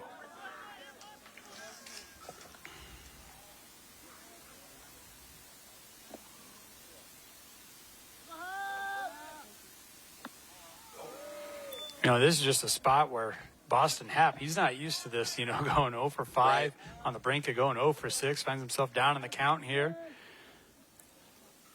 Leadoff batter, he's used to getting on base. The 1-2. Out. Hit him. First hit batter today for Waverly pitching. Happ will get aboard for the first time today as well. Didn't make too much of an effort. Enough of an effort to get awarded the base, but stayed in there and thought, we need base runners. I need to get on the base path, and that's what you want out of your leadoff batter. Now we see Brock Anderson talking things over with the umpire. Jimmy Motes. Might have been talking about leaning into that just a little bit. Might have a lineup change here as well. Courtesy runner going to trot out there. Well, Happ's had a full day, and he's done a heck of a job catching this entire game. So, yeah, he's going to get that courtesy runner awarded. Here's a look at the hit by pitch. Might have turned the shoulder just a little bit, but more so I think he's getting out of the way. Yeah, he's getting out of the way. I'm just saying he didn't make an extraordinary effort to get out of the way. First things first, he wanted to get on base. Jesse Liebhart, the courtesy runner over at first base for Boston Happ, and this one up near the head of Quinn Berner, who's now taken over on the mound. 1-0. And Seward's been extremely aggressive on the base path, especially in extra innings. Yeah, with late jumps, as you pointed out a few different times. Oh, and they catch him here. He was in between the bags and then got paid for it, and now a throw into left field gets Happ into second base. Oh, just a blunder defensively. Heck of a pickoff move there from Alex Wynn. Oh, and just a wayward throw, a little tall from Gilsdorf to second base. So you got what you wanted. You got what you wanted if you're the Blue Jays. Your courtesy runners on second base, only 1 out. That's all you can ask for. Quinn Berner, the 0-1, chops this one back up the middle. Gathering it up. Malcolm has trouble with it, bobbles it. Everybody stays put, but everybody either up a bag or to first base, and it's runners on the corners with 1 gone for Seward. Yeah, just an unfortunate error here. I mean, we've been singing the praise of Carson Malcolm all game long. It looked like he fielded that one cleanly. Then it pops out on him. We're going to have a timeout on the field, and Waverly wants to talk things over at the mound. Back-to-back errors for the Vikings, and it now puts runners on the corners here. 5 errors on the day for Waverly. Is it going to cost them a potential win over the Blue Jays? We'll step aside. Kearney, Nebraska is the getaway you never knew you needed. With comfortable, premium lodging, eclectic shopping, and a variety of locally owned craft food and drink options, Kearney has something for everyone. By day, you'll find rich history, outdoor adventure, and some of America's most unique attractions. And by night, our many entertainment options, dazzling performances, and unique hangouts offer the perfect way to unwind. Visit Kearney. It's so much more than just in the middle. For over 40 years, Claybaugh Pharmacy has been your trusted, family-owned, full-service pharmacy. We provide traditional medical options, medical equipment, immunizations, and over-the-counter products. We take pride in going above and beyond to improve the health of our community. And to ensure you have a seamless experience, manage your profile and refills with a touch of the finger from home. Claybaugh Pharmacy in downtown Beatrice, your hometown family-owned pharmacy. That will set to the plate number 24. So Kyle Riley will stand in here. Runners on... Fills it up. Yeah, Automatic that's right. walk there They to did Burn. indeed. They intentionally walked Burner out of the break. So, yeah, Kyle Riley comes in and the bases are loaded, Andy. That sets up the double play. Any which way you cut it up. Infield is in. All the pressure is on this Waverly infield. The pitch. In there for a strike. High in the zone, but called a strike. And Alex Wynn will take it. Yeah, he's so good at getting ahead in the count. That opening strike once again.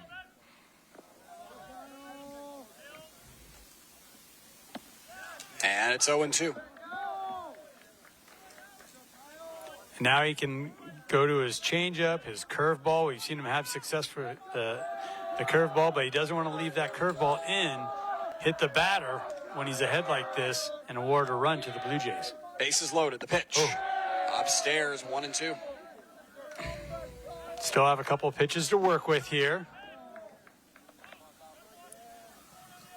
Obviously a huge at-bat, huge opportunity here for Kyle Riley. 100%. Working the top of the 12th, bases loaded. Riley pops this one into the seats, 1-2. It feels like, Andy, at least to me, we've been waiting for the big hit.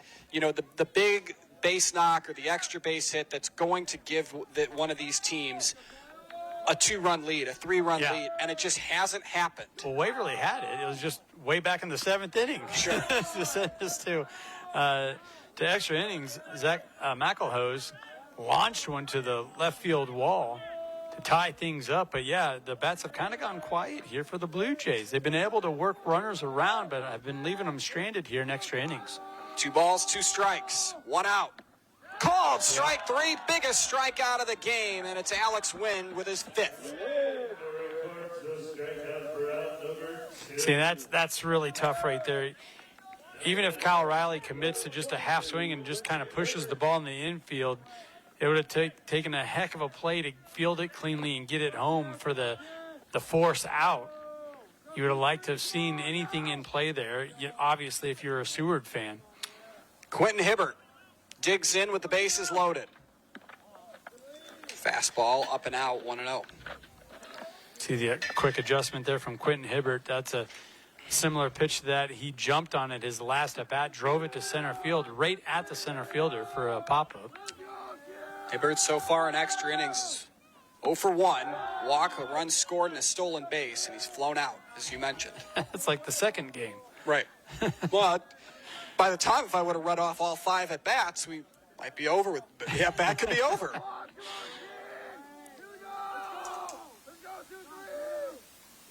Hibbert takes a strike. Yep. Good get-back pitch there from Alex Wynn. Didn't want to go 3-0. 2-1, 2 away, bases loaded. The pitch. A little wild with a fastball in the dirt there. Colt Kershaw making it look easy. Catcher. 3-1.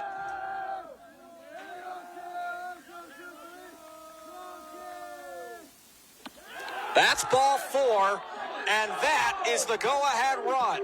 An RBI walk by Quentin Hibbert, who has been a get-on-base machine. Yep. And it finally pays off. You see the emotion pour out from Hibbert there as he kind of clenches his fist and pumps his fist. That was a big-time at bat, laying off all that high heat, being disciplined at the plate, not taking the high cheese. That's an RBI. That's a run batted in right there in a big spot. And 100% is. And now a pitch. Little wake-up pitch there. A little chin music, I would say. This is Tyler Hammond at the plate.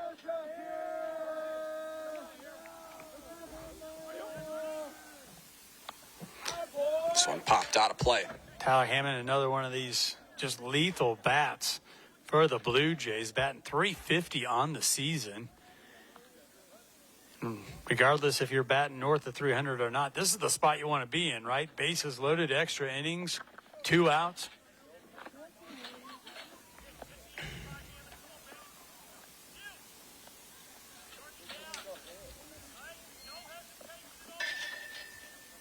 An RBI walk. Just fitting for this game. Yep. 1-1 to Hammond. 1-2 as that one finds the inner part of the strike zone.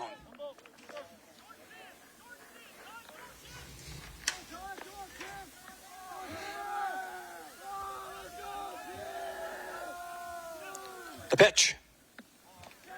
That's off the plate. Yep. 2 balls, 2 strikes. If that movement from left to right as you're looking from behind the plate, a little too much. That one drifted off the plate for an easy ball. That's strike 3. A 6th strikeout in 4 innings of work for Alex Wynn, but an RBI walk. You heard that right. An RBI walk by Quentin Hibbert gives the Blue Jays a 1-run lead. Waverly to bat. Seward looking for their 18th win of the season when we return. Whether we're talking commercial or residential plumbing, Lamel Plumbing is the place you call. Lamel provides 24-hour emergency service as well. Call them if you get in a tight spot. And as for their retail items, well, you got to check out some of their faucets, some of their kitchen items, and some of their bathroom items like their Onyx showers. And hey, say you've got a digging job, you call Lamel Plumbing for that too. They've added a full-time crew for you, doing backhoe, trenching, and sewer work. Take that digging job off your list and have Lamel do it for you. That's Lamel Plumbing in Beatrice, now at their new location on North 7th Street in Beatrice. I spend with purpose because I bank with purpose at Liberty First Credit Union. With my Liberty Plus checking account, I can earn extra cash just for spending on everyday things, like groceries, online or in-store purchases, and lunch. At Liberty First, anyone can join, so start earning money to spend on the things you love. Start banking with purpose. Start banking with Liberty First Credit Union.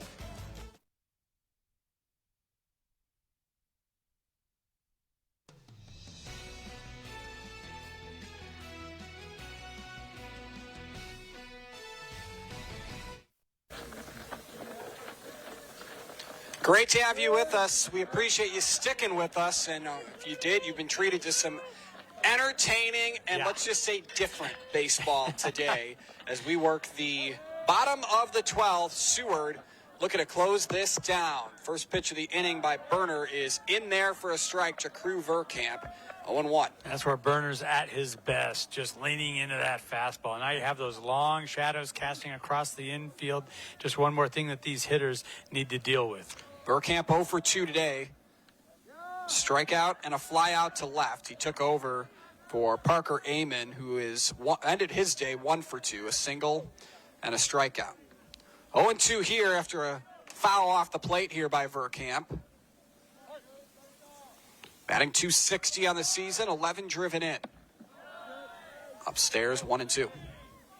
Still way ahead in the count, has a couple pitches to work with. Does Quinn Burner out there on the mound, the senior, taking over the pitching responsibilities here in the extra frames. That one got away from him, 2-2.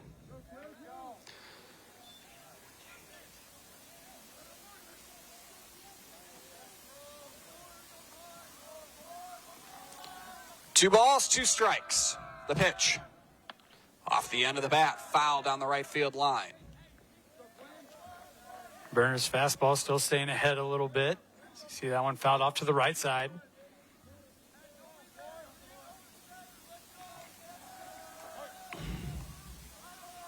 Wind and deal. Called strike 3. 2 outs away are the Seward Blue Jays from improving to 18-4.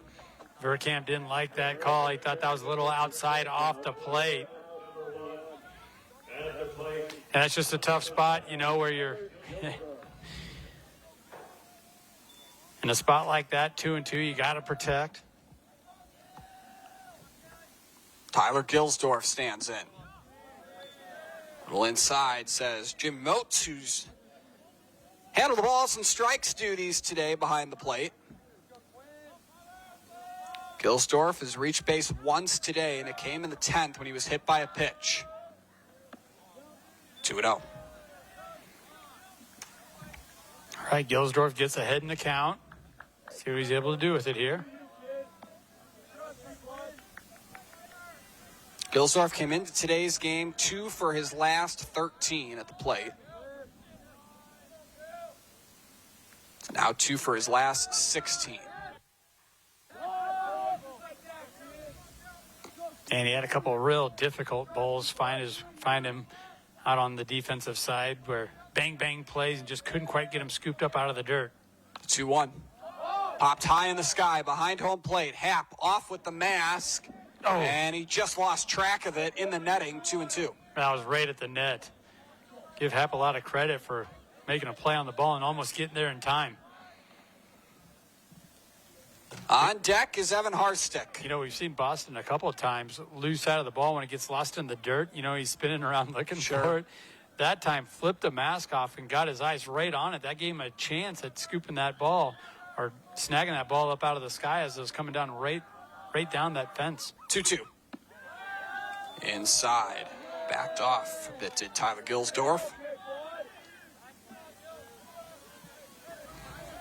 The go-ahead run coming on an RBI walk by Quentin Hibbert in the top of the 12th. The 3-2. This one is ripped down the third base line, but just foul. And we'll do it again on a full count. My goodness. My goodness is right. Gonna readjust his gloves. That was a heck of a cut. Good hit, just a little too left. The put-away pitch on Crew Verkamp for the first out of the inning was the slider. What does Burner go to here? He jams him with a fastball. Riley over to first base. 2 away. Heck of a scoop there from Riley, fielding it cleanly off the grass. Zips it across the infield. It's up to Evan Harstick here to continue the ball game for the Vikings. Junior batting .270 on the season. I've been so impressed with Evan Harstick, what he's been able to do defensively from his second base position. The pitch. This one upstairs. Harstick had a career-high 3 RBIs in a earlier matchup this season against Mount Michael. Had a nice game against Pius this week as well. 2 for 3, RBI double. Swings into this one. Into short left field. Calling everybody off and putting it away is Carson Dyer, and Seward wins a marathon at Lawson Park. Impressive performance. 2 well-coached teams, well-played game. The Blue Jays just kind of outlasted the Vikings here in Waverly. It felt like a postseason game, and we saw 12 innings of it. Don't go anywhere. Our Custom Sports post-game show is still to come. Andy Klassen will talk with Brock Anderson and our player of the game when we return. Darling, I believe everything's gonna be alright. No need to worry because you got somebody on your side. We all need a fam, we all need a crew. When you're in a jam, don't know what to do. Just reach out your hand and we'll see you through. Doesn't matter where you're at. We got your back. We got your back. With a Medica health plan, you're not just covered, you're cared for. We got your back. Refrigeration inspiration comes in every Samsung refrigerator at Schaefer's. Family-forward designs like the hub to keep you connected, and that's just the beginning. Samsung's new Flex Zone model, Sphere ice makers, an ingenious beverage center elevate your options, putting your thirst first. Add Schaefer's everyday value, customer service, and now free delivery. On your Samsung purchase, it's easy to see why life is easier at Schaefer's. Local, trusted, and family-owned since 1946. From the heart of Nebraska to across the state, RMV Construction is building more than just structures. We're building trust. RMV Construction has grown from humble beginnings to become a trusted name across central Nebraska and beyond. With unmatched craftsmanship, cutting-edge innovation, and an unwavering commitment to customer satisfaction, we deliver projects on time, on budget, and above expectations. Trusted, local, proven. RMV Construction in Kearney and Lincoln. Let's build your vision together. Hey, it's me, one of those students on the waiting list for a teammate's mentor. I've heard teammates is so fun and awesome. You get to talk, laugh, play games, and hang out with a positive, caring adult once a week at school. Teammates help students believe in themselves, and 97% of mentees are proud to be a part of it. I'd love to be one of those mentees, but we need more mentors. So if you got an hour a week to be someone a student like me can count on, go to teammates.org today. Join the team. Be a mentor. When quality matters, it starts at Scotty's Ranchland Foods in Valentine. They're known for the highest quality beef, carefully aged to perfection, alongside fresh, vibrant produce, and a deli famous for fresh, never frozen fried chicken. It's quality you can see. Home of Scotty's Meat RX. Scotty's Ranchland Foods in Valentine, Nebraska. A better cut every time. Big ideas, bold graphics, quality products you're proud to wear. That is Custom Sports.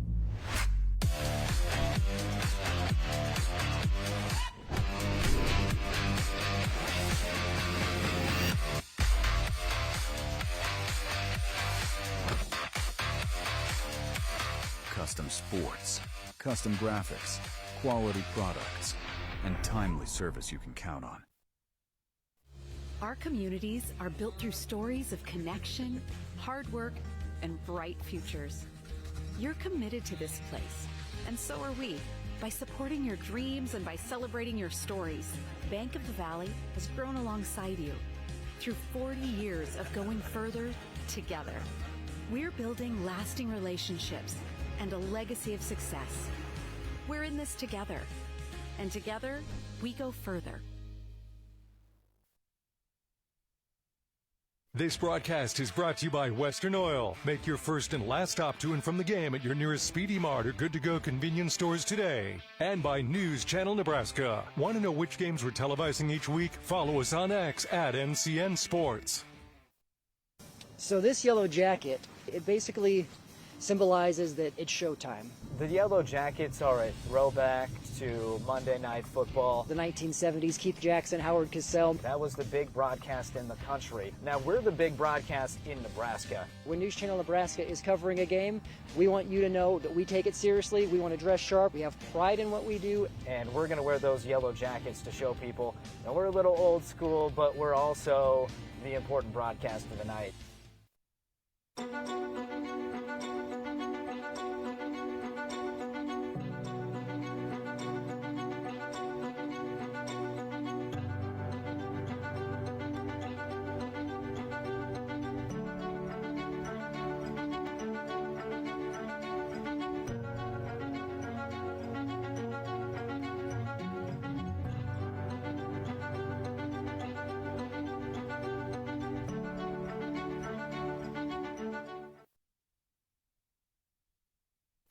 I spend with purpose because I bank with purpose at Liberty First Credit Union.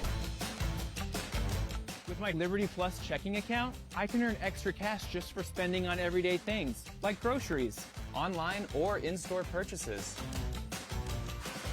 and lunch.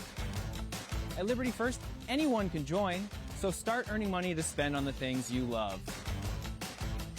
Start banking with purpose. Start banking with Liberty First Credit Union.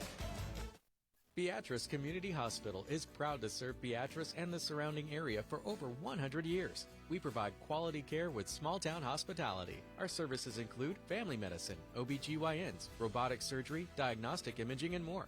We're excited to grow our services, including a new medical clinic building in the community of Wymore. We're proud to be a top 20 rural hospital.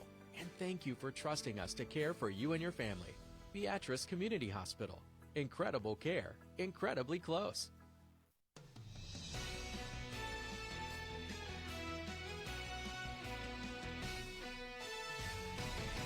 Welcome back to Waverly, where the Seward Blue Jays prevail, outlast the Vikings, winning this one in extra innings, 12 extra innings at that. Joined now by head coach Brock Anderson. What are your initial thoughts? I can't count how many times our play-by-play guy said, this one has a little bit of everything. Hey, this was a crazy game. Again, we knew it was kind of the start of postseason here. We knew we were going to be in for a really good battle. Two, like we were talking earlier, two lefties just going at it. Just heavyweight fight. They punch, we punch. Again, it had everything. And again, unfortunately, got to have a winner. I'm glad it was us, but outstanding game. What was going through your mind there late in the game? I think it was the bottom of the seventh where Waverly battled back, somehow got our base runner on third base and was able to get him across there. Your outfield was playing in, got it over him, but you guys regrouped. Yeah, no, the wind was blowing in. And so, again, that's our positioning. And that kid put a great swing on, hit it hard. So you credit them. But, again, just kind of stay calm, don't stress, and just keep doing your job. That's what we talk all the time about. Just do your job and trust your teammates, and we'll be in a good spot when we're done. So we'll talk about your starting pitcher, but I want to take a minute here to talk about your reliever. Burner did a fantastic job, Quinn, coming in and shutting things down, just kind of staying the course. Yeah, Quinn's had that job a long time. He knows, we know what we're going to get out of Quinn when he comes in. He's going to throw strikes and be able to mix pitches. So we were comfortable right when Declan was done. We knew QB was going to come in and get the job done, so outstanding job. And what does a game like this for you guys, really do for your confidence? Going on the road, knocking off a rival in this type of fashion. Again, we just, talk about just play baseball, have fun. But again, it just sets you up for the next. I told him in the huddle, that's district final baseball. That's state baseball. High level. It just comes down to one mistake here or there, one big hit there or there. And like I said, we were lucky to be on the right side of that one. So very proud of the boys. And we're dancing around it. Let's hear about, what do you have to say about the player of the game, Declan Lindau? 11 strikeouts, pitched 8 innings, got you guys into the extra innings, that extra frame there, still shut him down. Yeah, no, Declan's he's been huge for us all year long, whether it's on the mound or in the outfield. But yeah, his place is on the mound, and we feel really good every time he's going to pitch, and he gives us a great chance to win. So very glad he's on our side. Thank you for your time. Congratulations, Coach. Thank you very much. All right, let's bring in our player of the game, Declan Lindau. Full game, more than a full game. Got that extra frame there in the 8th. A career high or season high, 11 strikeouts. What was working for you there out on the mound? You can't say everything. That's just an easy answer. My fastball was really dialed today, really fast. Curveball, it's just working. Everything was working. God made everything work for me today, so I just really appreciate everything he's given me. What was your mindset, especially when you started getting into the latter half of the game, because it really felt like a pitcher's duel, two big left-handers going at one another, setting them up, setting them down, and then you get into that extra inning? Mindset was just to kind of fill the zone up and, let my defense play, because it's not all about me. They made some great plays today, too, and I asked Coach, I'm going to ask you, you're doing a great job with the balance there. I think we're up to about 5 or 6 hats now. What was your thought process as it got into the extra innings and you really had to lean on your defense and you had to hand the ball off there to your bullpen? I didn't really put much thought into it. I just thought, we got one of the best defenses in the state. I think I trust them fully with my heart, and, yeah. I asked Coach, I'm going to ask you too. What does a win like this do for you guys? Late in the season, you're going down I-80 just a little ways there, knock off a rival like Waverly. They battled back. They didn't make it easy for you.